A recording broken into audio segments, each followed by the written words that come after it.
TNPSC Tamil சிலபஸில் இது வரைக்கும் 19வது டாபிக் பார்த்துருக்கோம். நம்ம பார்க்க போகிற 20வது டாபிக் யூனிட் 2ல் இருக்கக்கூடிய சொல்லும் பொருளும் அறிதல். சொல்லும் பொருளும் அறிதலை பொறுத்த வரைக்கும் 6லேருந்து 12th வரைக்கும் எல்லா செய்யுள் பகுதியிலையும் சொல்லும் பொருள் கொடுத்துருப்பாங்க. புதிய புத்தகத்துலையும் கொடுத்துருப்பாங்க, பழைய புத்தகத்துலையும் கொடுத்துருப்பாங்க. இது நம்ம 2 வீடியோவாக பார்க்க போகிறோம். இப்போ புதிய புத்தகத்தில் உள்ளதை பார்க்க போகிறோம். வழக்கமாக நம்ம சொல்லும் பொருளும் எப்படி பார்ப்போம்? 6ஆம் வகுப்பில் உள்ள சொல்லும் பொருளும், 7ஆம் வகுப்பில் உள்ளது, 8ஆம் வகுப்பில் இப்படி தான் வரிசையாக படிப்போம். ஆனால் இப்போ என்ன பண்ண போகிறோம் அப்படின்னா 6லேருந்து 12th வரைக்கும் உள்ள எல்லா டாப்பிக்கையும் எடுத்துகிட்டு அதில் எல்லா சொல்லும் பொருளையும் எடுத்து அதை ஒரு டாபிக் வைஸ் எடுத்துக்காட்டால் இப்போ யானை இருக்குது அப்படின்னா யானையை பற்றி சொல்லக்கூடிய சொல்லும் பொருளும் எதெல்லாம். இப்போ கரிங்கிறது யானையை குறிக்கும், வாரணம்ங்கிறது யானையை குறிக்கும், வேளம் அப்படிங்கிறது யானையை குறிக்கும். அப்படி மொத்தமாக பார்க்கும்போது நமக்கு அதை எளிதாக ஞாபகம் வச்சுக்க முடியும். அதை தான் என்ன பண்ணியிருக்கோம் அப்படின்னா இந்த வீடியோவில் பண்ணியிருக்கோம். 6லேருந்து 12th வரைக்கும் எந்த சொல்லும் பொருளுமே விடுபடாமல் எல்லாத்தையுமே ஒரு டாபிக் வைஸாக தொகுத்து நம்ம வீடியோவில் பார்க்க போகிறோம். உங்களுக்கு பயனுள்ளதாக இருக்கும் அப்படின்னு நான் நம்புகிறேன். ஸோ இதுக்காக நிறைய ஒர்க் பண்ணி இந்த மாதிரி ஒவ்வொரு டாபிக் வைஸ் அந்த சொல்லையும் பொருளையும் நான் கொண்டு வந்திருக்கேன். ஸோ பார்க்கலாம். முதல்ல இறைவனிலிருந்து ஆரம்பிப்போம். பொதுவாக இறை அப்படின்னு எடுத்துக்கிடும்போது பராபரம் அப்படின்னா மேலான பொருள், இறைவனை குறிக்கக்கூடிய பொருள். அணங்கு அப்படிங்கிறது தெய்வத்தை குறிக்கக்கூடிய சொல்லாக இருக்குது.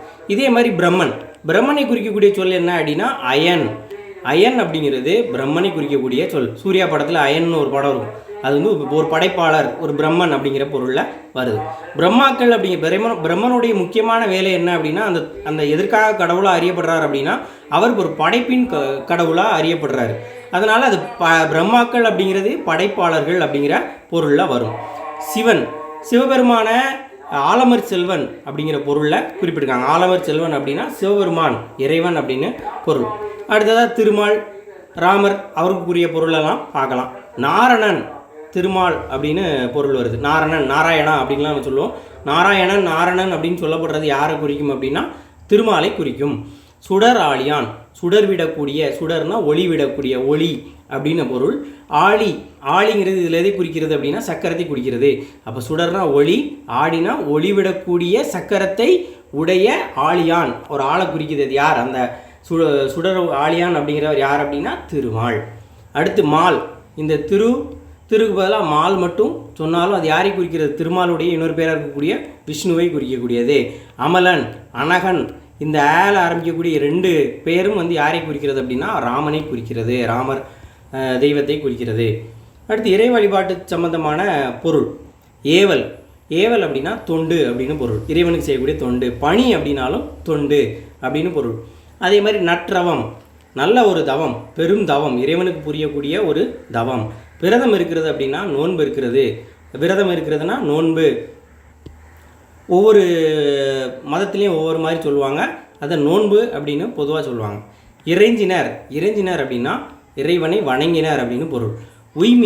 உய்மீன் அப்படின்னா இந்த ஈடேறுதல் அப்படிங்கிறது ஒன்றும் இல்லை, சொர்க்கத்தை அடையக்கூடிய ஒரு வழியை தான் ஈடேறுதல் அப்படின்னு சொல்கிறாங்க. உய்மீன் அப்படின்னா இந்த உலக வாழ்க்கையிலேருந்து இன்னொரு வாழ்க்கைக்கு நம்ம போகிறோம் அப்படி தானே, மறுபிறவியில் இல்லை ஒரு என்ன சொல்கிறது சொர்க்கலோகம் அப்படின்னு சொல்லுவாங்கள்ல, அந்த மாதிரி ஒரு நல்ல இடத்த அப்படி ஒரு வாழ்க்கையை தேடிக்கொள்வதான் ஈடேறுதல். இந்த வாழ்க்கைக்கான அர்த்தத்தை நிறைவு செய்கிறதல். அப்போ உய்மீன் அப்படின்னா ஈடேறுதல் அப்படின்னு அர்த்தம். படமாட கோயில் அப்படின்னா படம் ஆட கோயில், படம் மாடல் கோயில் அப்படின்னா படங்களை உடைய மாடங்கள் அமைந்த கோவில். மாடங்கள் அந்த கோயிலில் இருக்கக்கூடிய மாடங்கள் அப்படின்னா என்னது? மாளிகை, அந்த அடுக்குகள் அப்படின்னு சொல்லுவாங்க. அந்த மாடங்களில் என்ன இருக்கும் அப்படின்னா படங்களால் நிறைந்திருக்கும். அப்படிப்பட்ட ஒரு கோவில் அப்படின்னு பொருள். நம்பர் அப்படிங்கிற சொல் யாரை குறிக்கிறது அப்படின்னா அடியாரை குறிக்கிறது. அடுத்து நம்பர் அப்படின்னா அடியார். மதம் அப்படிங்கிறது என்ன? மதம் அப்படிம்பாங்க. மதம்னா கொள்கை அப்படின்னு பொருள். அதே மாதிரி தீன் இலாகி அப்படின்னு சொல்லுவோம் நம்ம. தீன் அப்படிங்கிறது எதை குறிக்கிறது? ஒரு மார்க்கம் அப்படிங்கிறது மதத்தை குறிக்கிறது. மதம் எதை குறிக்கிறது? கொள்கையை குறிக்கிறது. சதீர் அப்படிங்கிறது என்ன அப்படின்னா இறைவனுக்காக புரியக்கூடிய பெண்கள் ஆடக்கூடிய ஒரு நடனத்தை குறிக்கக்கூடியது தான் என்னது? இந்த சதீர் அப்படிங்கிறது. அடுத்து மனிதர்களை பற்றி பார்ப்போம். மனிதர்களை பொதுவாக சுட்டும் போது ஒரு சமூகம் அப்படிங்கிறது யாரை சொல்லுது அப்படின்னா ஒரு தனி மனிதன் மட்டுமே சமூகம்னு சொல்ல முடியாது. அந்த வாழக்கூடிய ஒரு சமூகத்தில் வாழக்கூடிய ஒரு மக்கள் கூட்டத்தை, குழுவை தான் நம்ம என்ன செய்கிறோம்? சமூகம் அப்படின்னு சொல்கிறோம். அப்போது சமூக அறிவியல் அப்படின்னா அந்த மக்கள் கூட்டத்தை பற்றிய அறிவியலை படிக்கிறது தான் சமூக அறிவியல். அப்போ சோசியல்ங்கிறது மக்களுடைய சமூகத்தை, மக்களை பற்றி படிக்கிறது தான் சோசியல். எல்லாரும் அப்படின்னா எல்லா மக்களும் அப்படின்னு பொருள். சேகரம் அப்படின்னா மக்களுடைய கூட்டம், மக்கள் எங்கெல்லாம் கூட்டமாக இருக்காங்களோ அதை சேகரம் அப்படின்னு சொல்கிறாங்க. மாற்றான் அப்படின்னு சூர்யா அப்படி படம் ஒன்று உண்டு. மாற்றான் அப்படின்னா மற்றவன், இன்னொருத்தர் இருப்பார், 2 பேர் இருக்காங்க. மாற்றான் அப்படின்னா ஒருத்தருக்கு இன்னொருத்தர் இருக்கிறான், மற்றவர். தமியர் அப்படின்னா தனித்தவர், தனியாக இருக்கக்கூடியவரை தமியர்னு சொல்கிறாங்க. அளந்தவர்னா அளந்து போய் கிடக்கிறான்னு சொல்லுவாங்க. அப்படின்னா ஒன்றுக்குமே வழி இல்லாமல் இறந்து பிச்சை எடுத்து வாழக்கூடிய ஒரு ரொம்ப வறுமையில் உள்ள ஒரு ஆள், வறியவர் அப்படின்னு அர்த்தம். பேதையர் அப்படின்னா அறிவில்லாதவங்க அப்படின்னு அர்த்தம். இது பொதுவாக ஒரு மனிதர்களை சுட்டக்கூடிய சொல்லா இருக்குது. இப்போ சங்ககால தமிழர்கள் ஒவ்வொருத்தருக்கும் ஒரு பெயர் வச்சுருப்பாங்க. இப்போ அறுவர் அப்படின்னு குறிப்பிடக்கூடியவர்கள் யார் அப்படின்னா தமிழர்கள், அறுவர் தமிழர். பாடை மாக்கள் அப்படின்னா யார் அப்படின்னா பல மொழிகளை பேசக்கூடிய மக்களை தான் யார் பாடை மாக்கள் அப்படின்னு சங்க காலத்தில் சொல்லியிருக்காங்க. சமய கணக்கர், சமயம் அப்படின்னாலே நமக்கு தெரியும், சமயம்னா மதம். இங்கே கணக்கர் அப்படிங்கிறது யார் அப்படின்னா ஒரு ஆசிரியரை, ஒரு தத்துவவாதிகளை, ஒரு உயர்ந்த படிப்பாளிகளை குறிக்கிறது. அதனால் சமய கணக்கர் அப்படிங்கிறது மதம் சம்பந்தமான தத்துவத்தை போதிக்கிற ஒரு மனிதர்களை, ஒரு கூட்டத்தை குறிக்கிறது சமய கணக்கர் அப்படின்னு. அடுத்து காருகர் அப்படின்னா யாருன்னா நெய்யக்கூடிய தொழிலை செய்யக்கூடியவங்க, சாலியர் அப்படிங்கிறவங்கள குறிக்கிறது. பாசவர் அப்படின்னா வெற்றிலை விற்போர். அப்போ சிம்பிளாக ஞாபகம் வச்சுக்கலாம், வெற்றிலை பாக்கு, அதான் பாக்கு விற்கிறவங்க தான் பாசவர், வெற்றிலை விற்போர். ஓசுனர் அப்படின்னா யார் அப்படின்னா ஓயில். கேரளாலாம் ஆயிலுங்க மாட்டாங்க, ஓயில் அப்படிம்பாங்க, ஓயில், அந்த ஓ உச்சரிப்பாங்க, ஓயில். அந்த மாதிரி ஓசுனர் அப்படிங்கிறவர் யார் அப்படின்னா எண்ணெய் விற்பார். எண்ணெய் ஓசிலையாக விற்றுருப்பார், இல்லை காசு வாங்கிட்டு தான் விற்றுருப்பார். ஸோ அவர் வந்து ஓசுனர், எண்ணெய் விற்போர். உமனர் அப்படிங்கிறவர் யார் அப்படின்னா உப்பு வணிகர். உமனர் உப்பு அப்படிங்கிற மாதிரி ஞாபகம் வச்சுக்கணும். புனவன் அப்படின்னா காணவன், காட்டுப்பகுதியில் வாழக்கூடியவர், இல்லை காட்டுப்பகுதியை ஆளக்கூடியவர் அப்படிங்கிற பொருளில் வரும். கண்ணூல் வினைஞர், ஓவியர். ஒரு ஓவியரை ஏன் கண்ணூல் வினைஞர் அப்படின்னு சொல்கிறாங்க அப்படின்னா அவங்க என்ன பண்ணுவாங்க அப்படின்னா தன்னுடைய சிந்தனையில் விளையக்கூடிய ஒரு நிகழ்வை கண்ணுக்குள்ளே கொண்டு வந்து என்ன செய்வாங்க, கண்ணால் நிறுத்தி நம்ம கண்ணு முன்னாடி கொண்டு வந்துடுவாங்க. அவன் நினைக்கக்கூடிய ஒரு செயலை படத்தின் மூலமாக, அவன் வரையக்கூடிய ஓவியத்தின் மூலமாக நம்ம கண்ணுக்கு விருந்தாக்க கொண்டு வந்துடுவாங்க. அப்படி அவனே என்ன செய்வான், முதல்ல தன்னுடைய எண்ணத்தில் உள்ளதை கண்ணுக்கு கொண்டு வந்து, தன்னுடைய சிந்தனையில் கொண்டு வந்து ஒரு ஓவியமாக உருவாக்கி நம்ம கண்ணுக்குள்ளே அந்த சிந்தனையை செலுத்துவாங்க. அதனால் அவங்கள கண்ணூர் விளைஞர் அப்படின்னு நம்ம சொல்கிறோம். மண் நீட்டாளர் அப்படின்னா சிற்பி. ஒரு சிலையை செய்கிறவர் தான் யார், சிற்பி தான். அவர் தான் மண்ணீட்டாளர். மண்ணில் இருந்து உருவாகக்கூடிய ஒரு சிலை, மண்ணில் உருவாகக்கூடிய, கல்லில் உருவாகக்கூடிய ஒரு சிற்பத்தை செதுக்கக்கூடிய ஒரு மனிதரை நம்ம மண்ணீட்டாளர் அப்படின்னு நம்ம சொல்லியிருக்கோம். வள்ளியோர் அப்படிங்கிறது ரொம்ப எளிதாக இருக்குது, வள்ளல். உபகாரம் செய்கிறவரும், உபகாரம்னா உதவி செய்கிறவர்னு பொருள். அப்போ உபகாரி அப்படின்னா வள்ளல் அப்படிங்கிற பொருள். உறவினர்னா சொந்தக்காரங்க, கிளை அப்படின்னு நம்ம குறிப்பிடுறோம். ஒரு மரம் இருக்குது அப்படின்னா மரத்தோட கிளை. அப்போ அவங்க யார், ஒரு மரத்துக்கு கிளைங்கிறது யார், அதோட உறுப்பு, அதோட சம்மந்தம், அதுலேருந்து பிரிஞ்சு போனவங்க. அதே மாதிரி நம்ம உறவினர்களும் நம்முடைய குடும்பத்திலேருந்து பிரிஞ்சவங்களாக இருப்பாங்க. அவங்களும் பிரிஞ்சு தனித்தனியாக போயிடுவாங்க. குடும்பம் பெருசாகும்போது, மரம் பெருசாகும்போது கிளை விரிகிற மாதிரி அவங்களும் பிரிஞ்சு போவாங்க. அதனால் கிளை அப்படிங்கிறத உறவினர், நம்மளுடைய சொந்தக்காரங்க அப்படிங்கிற மாதிரி ஞாபகம் வச்சுக்கணும். அடுத்து தமர் அப்படின்னாலும் உறவினர், சொந்தக்காரங்க அப்படின்னு அர்த்தம். கடும்பு, சுற்றி இருக்கவங்க அப்படின்னு ஞாபகம் வச்சுக்கணும். ஏன்னா சுற்றி இருக்கவங்க எப்போயுமே கடுப்பாக தான் இருப்பாங்க. நம்ம வீட்டை சுற்றி இருக்கிறவங்க கடுப்பாக இருப்பாங்க, அந்த மாதிரி ஞாபகம் வச்சுக்கலாம். கடும்பு அப்படிங்கிறது சுற்றி இருக்கிறவங்க. ஆயம் அப்படின்னாலும் சுற்றி இருக்கவங்க மாதிரி, ஆஞ்சிக்கிட்டே இருப்பாங்க சுற்றி அப்படி ஞாபகம் வச்சுக்கலாம். அடுத்து கூத்தர் அப்படிங்கிறது அவங்களுடைய கலை நியமிக்கவங்க, ஆடி பாடி அரசர்களை மக்களை மகிழ்விக்கிறவங்க தான் நினச்சிக்குவாங்க. அப்படின்னா பாடல் பாடி நாடனமாடி அந்த கூத்துக்கலை அப்படிங்கிறத நிகழ்த்துறவங்க தான் கூத்தர். அவங்கள நம்ம 2 விதமான பெயர்களால் சொல்லியிருக்காங்க. வைரியம், கோடியர். கூத்தர் அப்படிங்கிறத ஈஸியாக ஞாபகம் வச்சுக்கலாம். கோடி ரூபா கொடுத்தாலும் அவங்க வந்து அந்த கலையை விட்டு வரமாட்டாங்க. கோடி ரூபா கொடுத்தாலும் கூத்து கலையை விட்டு கூத்து அப்படின்னு ஞாபகம் வச்சுக்கலாம். இது வயிற்று பிழப்புக்காக கூத்தாடுறாங்க. அப்போது வயிற்று பிழப்புக்காக கூத்தாடுறவங்கள தான் வைரியம், கூத்தர்னு சொல்கிறோம். கோடி ரூபா கொடுத்தாலும் அந்த கூத்துக்கலையை விட்டு கொடுக்க மாட்டாங்க. சான்றோர். முதல்ல சான்றோர்னு யாரை சொல்கிறோம், வயசில் மூத்தவங்களை மூத்தவங்க யார் இருக்குங்க, பெரியவர் யாரை சொல்கிறோம், மூத்தவங்கள பெரியவர்னு சொல்கிறோம். இது ரொம்ப எளிதாக இருக்குது. இந்த மாதிரி விஷயங்களை கூட நம்ம என்ன செஞ்சிடலாம், பொருள் படிக்கும்போது ரொம்ப முக்கியமான ஒரு விஷயம், ஏற்கனவே தெரிஞ்ச வார்த்தைகளை என்ன செஞ்சிடலாம், அடிச்சிடலாம், ஸ்கிப் பண்ணிடலாம். ஸ்கிப் பண்ணிவிட்டு எது தெரியாத வார்த்தையோ அந்த வார்த்தைகளை மட்டும் நோட் பண்ணி வச்சுட்டு படிக்கிறது கூட ஒரு பெட்டரான ஒரு விஷயந்தான். மேதை அப்படின்னா நல்ல அறிஞர்கள், நல்ல அறிவில் மிக்கவங்க அப்படின்னு நமக்கு தெரியும், அதை விட்டுடலாம். செம்மையானவர்கள், செம்மையானவர்கள் அப்படின்னா சான்றோர். புறையோர் அப்படின்னாலும் சான்றோர். இந்த வார்த்தை கொஞ்சம் வித்தியாசமாக இருக்குது. புறையோர், புரை தீர்ந்த அப்படின்னா அர்த்தம். புரைனா என்னது, குற்றம் தீர்ந்த ஒரு நல்ல மனிதர்களை யார் சொல்லுவோம், சான்றோர் அப்படின்னு சொல்கிறோம். அடுத்ததா யமன்.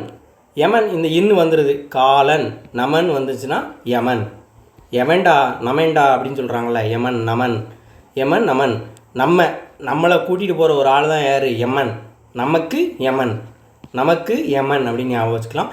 நம்மளுடைய காலம், இந்த பூமியில் நம்மளுடைய காலம் முடிஞ்சோடனே கூட்டிகிட்டு போகிறவர் தான் இந்த காலன், யமன் அப்படின்னு. அதே மாதிரி இந்த பூமியை மறக்கக்கூடிய ஒரு சூழ்நிலையை உருவாக்குறவர் தான் யார், மறந்துடும். இந்த பூமி நமக்கு மறந்துடும். நம்ம மறக்கடிக்கப்படக்கூடிய காலகட்டத்தில் நம்மளை கூட்டிகிட்டு போகிறவர் தான் இந்த காலன் சொல்லக்கூடிய யமன். அப்போ யமனோட பேர்கள் என்னெல்லாம் வருது, காலன், யமன், மரளி, நமன். 4 பேரும் ஒன்று தான். அடுத்ததாக அரசன். ஒரு அரசனை குறிக்கக்கூடிய பெயர் மன்னன் அப்படின்னு சொல்லுவோம். மன்னருக்கு அப்படின்னா மன்னவனுக்கு அப்படின்னு அர்த்தம். கோன், கோன், கோ, அரசன், மன்னன், கோமான், இது எல்லாமே அரசனை குறிக்கக்கூடிய சொல் தான். கொடுங்கோல். அரசன் வச்சுருக்க கோல் என்ன அப்படின்னா, அந்த ஒரு கம்பீரமாக ஒரு கோல் வச்சுருப்பாங்க. அவங்க அந்த கோலை வச்சுட்டு தான் என்ன செய்வாங்க அப்படின்னா, ஆட்சி புரியும் போது அந்த ஆட்சி கட்டில் உட்காரும்போது அந்த நீளமாக அந்த பாகுபலி படத்துலலாம் வந்திருக்கும், ஒரு செங்கோல் மாதிரி ஒன்று வச்சுருப்பாங்க. அந்த கோல் வச்சுட்டு தான் அவங்க ஆட்சி புரிவாங்க.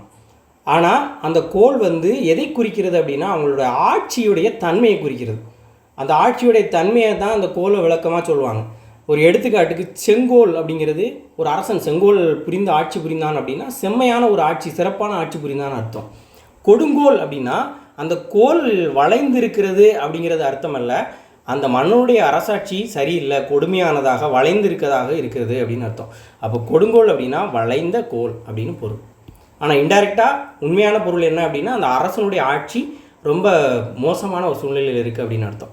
அடுத்து கவரிமான் பரம்பரை அப்படின்னு சொல்லுவாங்கள்ல, ஸோ அந்த கவரி, சாமரை, சாமரை அப்படின்னு சொல்லக்கூடிய அந்த மறைனா என்னது, மான். அந்த கவரி அந்த ஒரு வகையான மான், அந்த மானுடைய முடியில் செய்யக்கூடிய விசிறி, அதை தான் என்ன செஞ்சுருக்காங்க அப்படின்னா அரச சின்னமாக அரசர்கள் வச்சுருக்காங்க.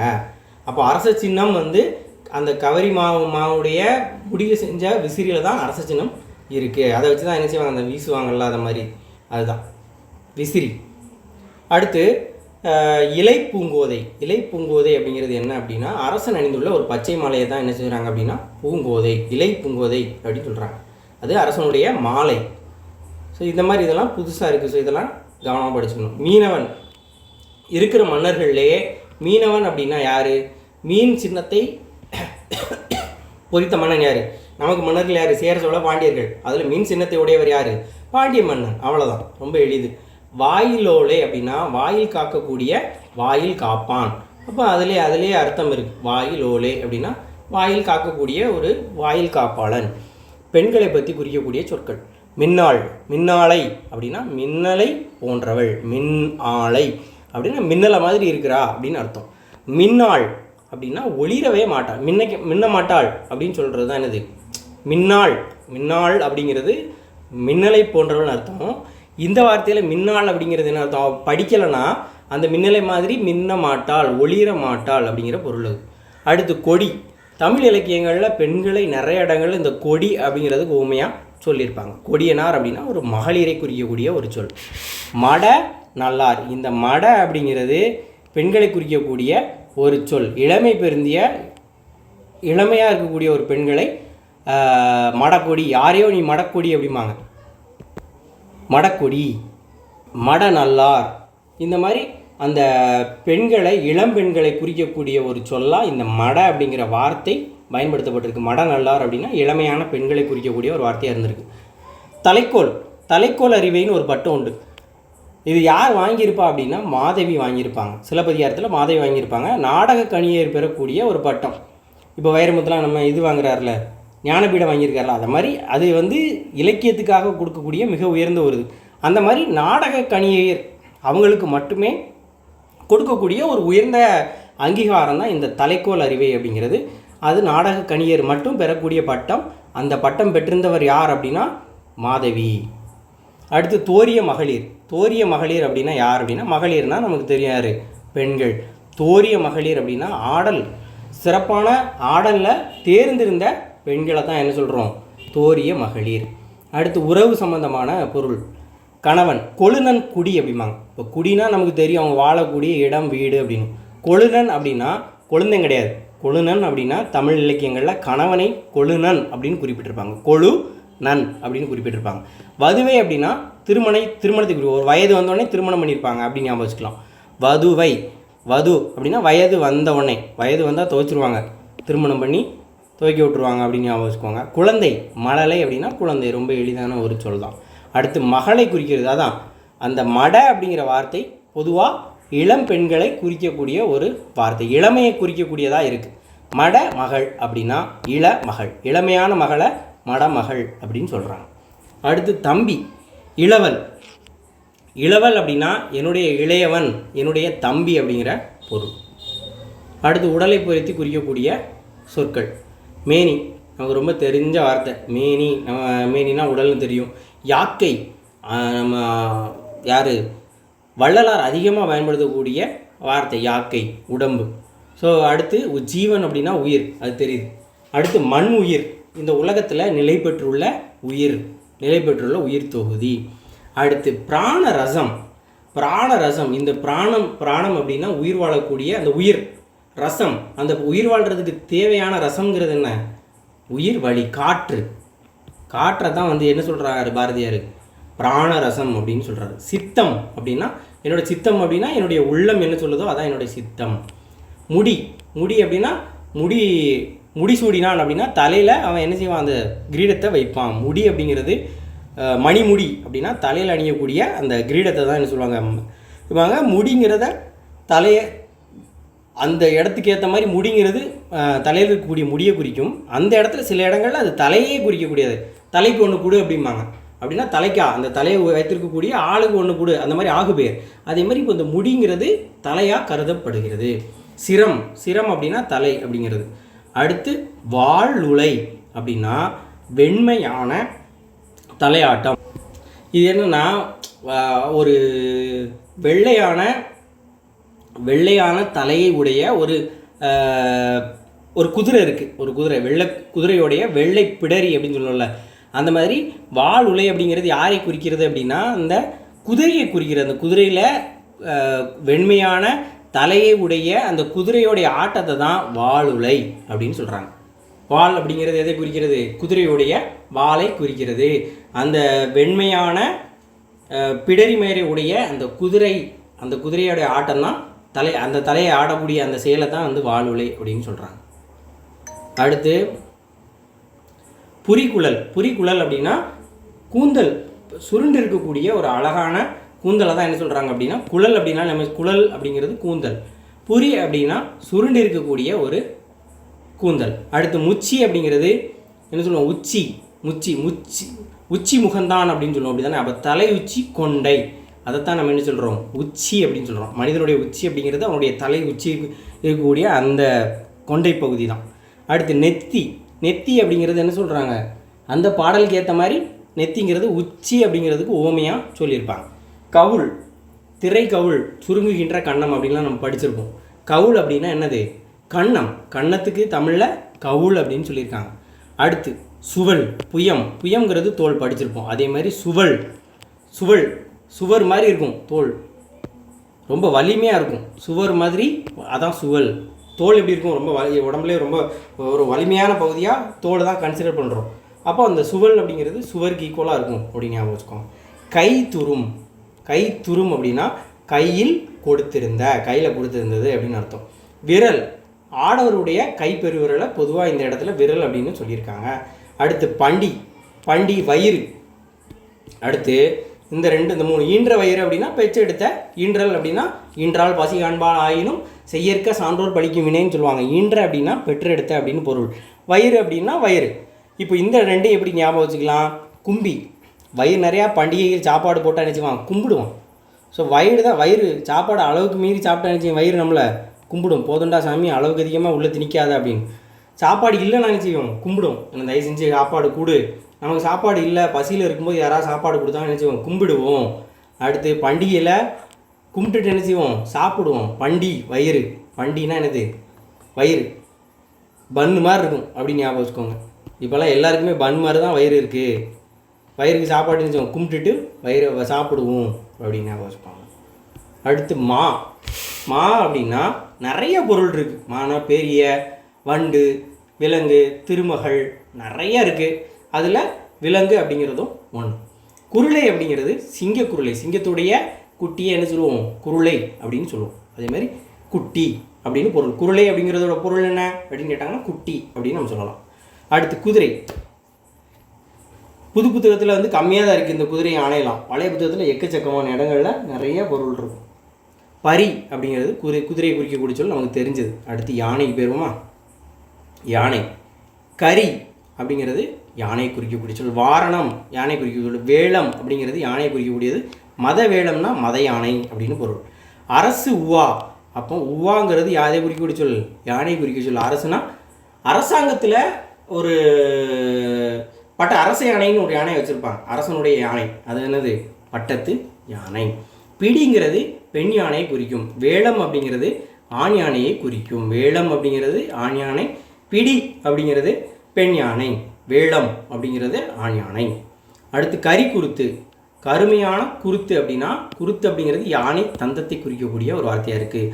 ஓடை அப்படின்னா முகப்படாம். முகப்படாம் அப்படின்னா இந்த பட்டத்து யானையுடைய நெத்தியில் ஒரு இது போட்டிருப்பாங்க, ஒரு அலங்கார பொருள் மாதிரி. இந்த அந்த கண்ணுக்கு வரைக்கும் ஒரு வி ஷேப்பில் ஒரு நகை மாதிரி ஒரு டிசைன் மாதிரி ஒரு துணி போட்டிருப்பாங்க.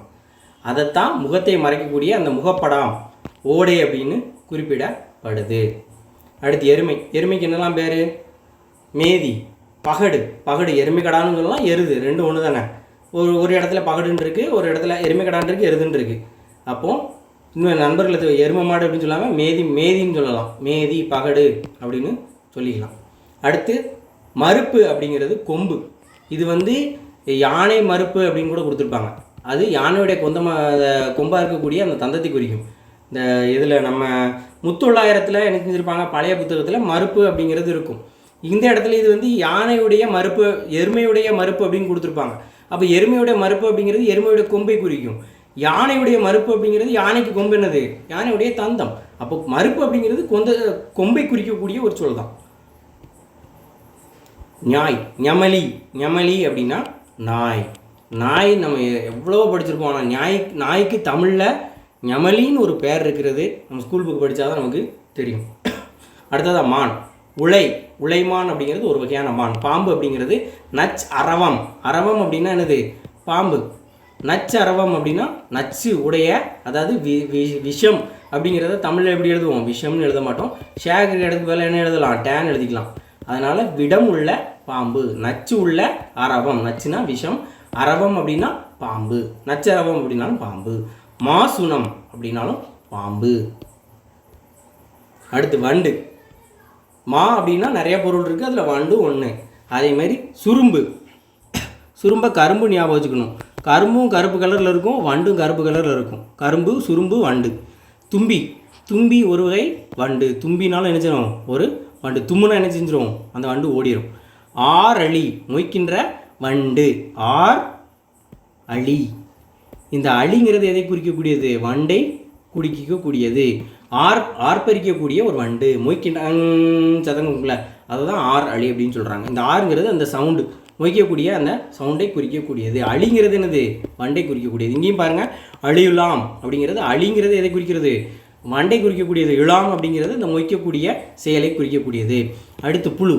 நாங்கூழ் புழு. கூழ்ப்புழு. நாங்கூழ்ப்புழு அப்படிங்கிறது மண்புழுவை குறிக்கக்கூடியது. பறவை.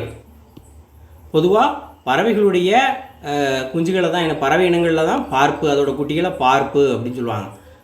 குஞ்சு அப்படின்னு சொல்லுவாங்க. பார்ப்பு அப்படின்னா குஞ்சுன்னு பொருள், குருளைங்கன்னா குட்டின்னு பொருள். அது விலங்கினங்களை குறிக்கக்கூடியது.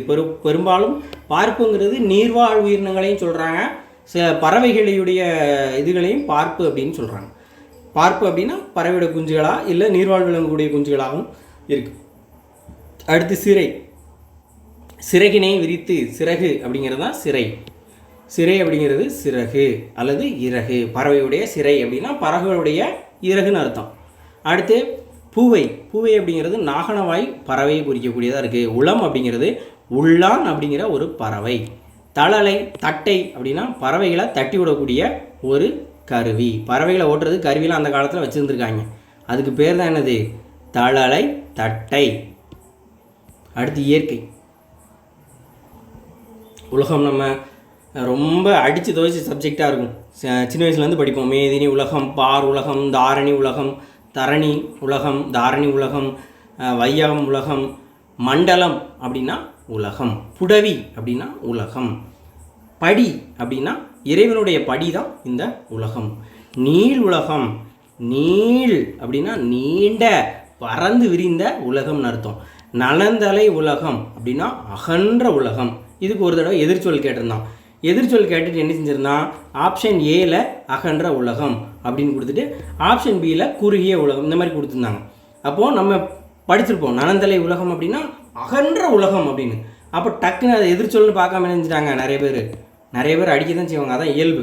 அப்போ ஒரு கேள்வி வந்து சொல்லும் பொருளும் கேட்டிருக்கானா இல்லை எதிர்ச்சொல் கேட்டிருக்கானா அப்படிங்கிறத கன்ஃபார்ம் பண்ணிக்கிட்டு தான் நமக்கு தெரிஞ்சிருக்கு தெரியலங்கிற விஷயத்துக்குள்ளே போகணும். முதல்ல அது பொருள் கேட்டிருக்கானா எதிர்ச்சொல் கேட்டிருக்காங்களா அப்படிங்கிறத தெரிஞ்சுக்கிட்டு தான் நம்ம அதை பார்க்கணும். நலந்தலை உலகம் அகன்ற உலகம் நான் படிச்சிருக்கேன் டக்குன்னு அடிச்சிடக்கூடாது. அடுத்து பூதலம் அப்படின்னா பூமியை குறிக்கக்கூடிய ஒரு சொல்.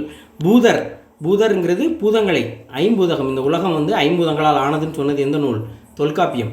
அப்படிப்பட்ட இந்த உலகம் ஐம்பூதங்கள், அதை தான் பூதம். நீர் நெருப்பு காற்று நிலம். நீர் நெருப்பு காற்று வானம் நிலம்.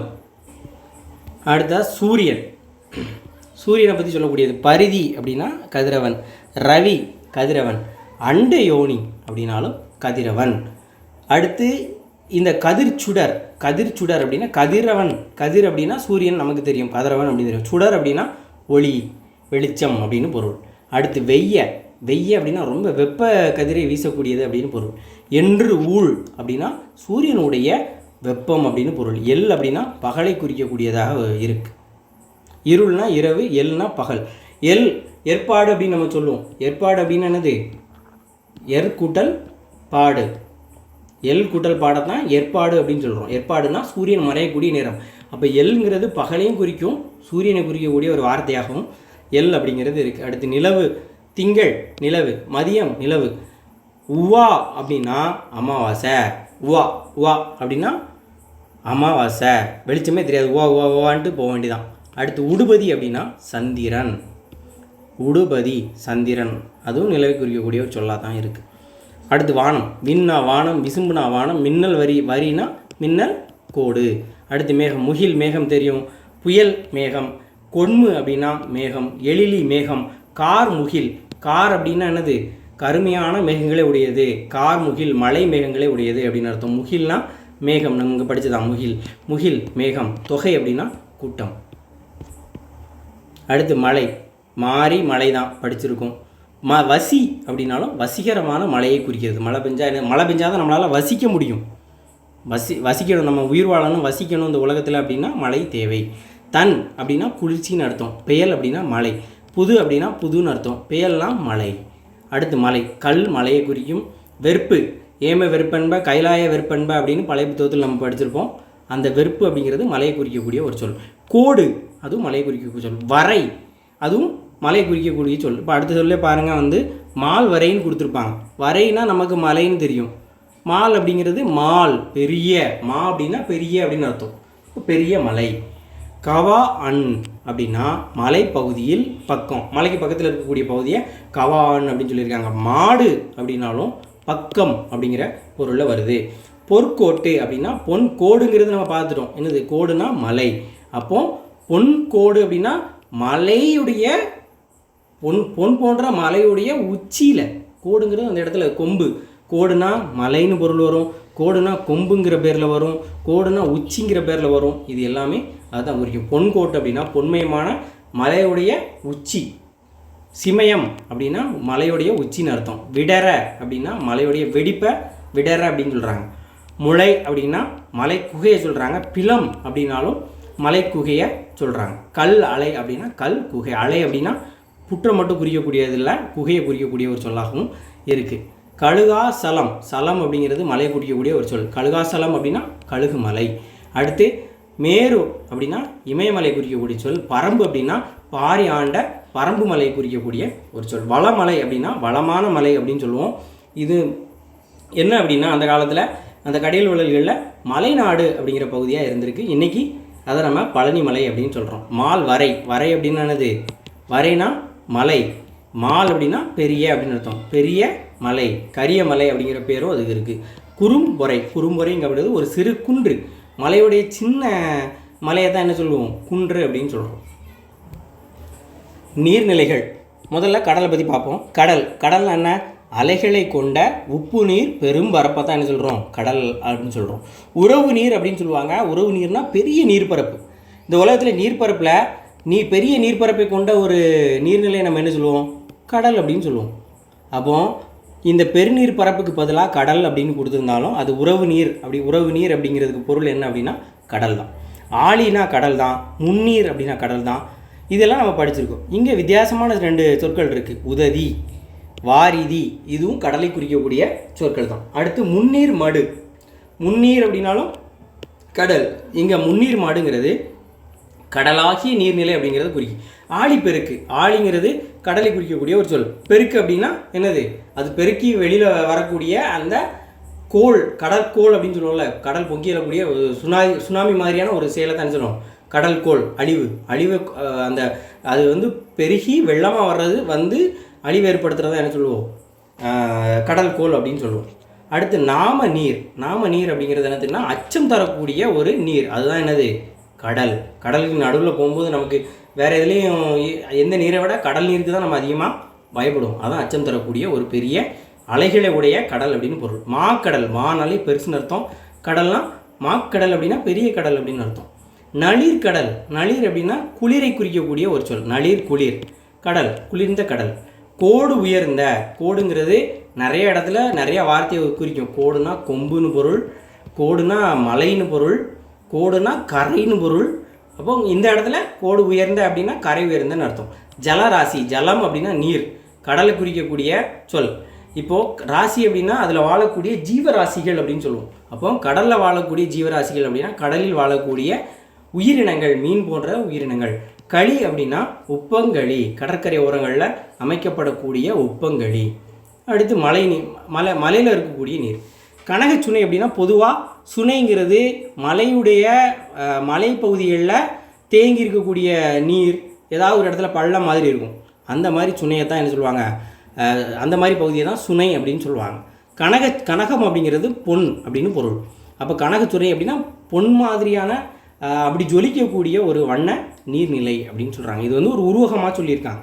அருவி, அருவி என்னென்னா மலைமுகட்டு தேக்க நீர் குத்திட்டு குதிப்பது. மலைமுகட்டில் இருக்கக்கூடிய தண்ணி என்ன செய்யும்? கீழ்நோக்கி, மலையிலேருந்து கீழ்நோக்கி குத்திக்கிட்டு குதிக்கிறது தான் என்னதும் அருவி அப்படின்னு சொல்கிறோம். அடுத்து ஆறு. ஆறு அப்படின்னா என்ன?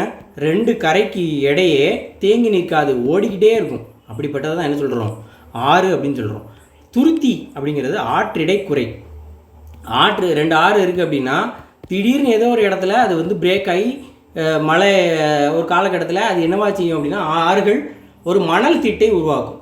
ஆறுகள் காலப்போக்கில் ஒரு மணல் பகுதியை உருவாக்கும். எங்கேருந்தோ அடிச்சுட்டு கொண்டாந்து மண்ணை போட்டுரும். அப்படியே ஒரு மணல் பகுதி உருவாகும். 2 ஆறுகளுக்கு நடுவே ஒரு மணல் திட்டு உருவாகும். அதை தான் என்ன சொல்கிறாங்க?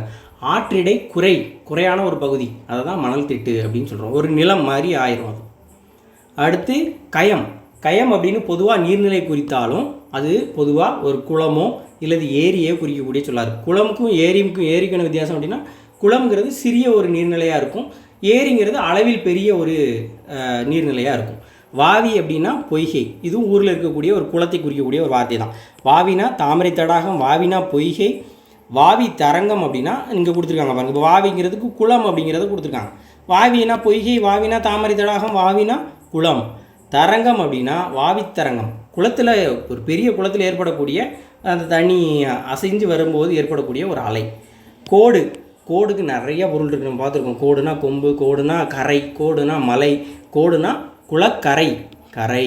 இங்கே கோடுங்கிறது எதை குறிக்கிறது? குளத்தினுடைய கரை, அந்த உச்சியை குறிக்கும். பெரும்பாலும் உச்சி, மலை இருக்குன்னா மலையோட உச்சியை தான் என்ன சொல்கிறோம்? கோடு அப்படின்னு சொல்கிறோம்.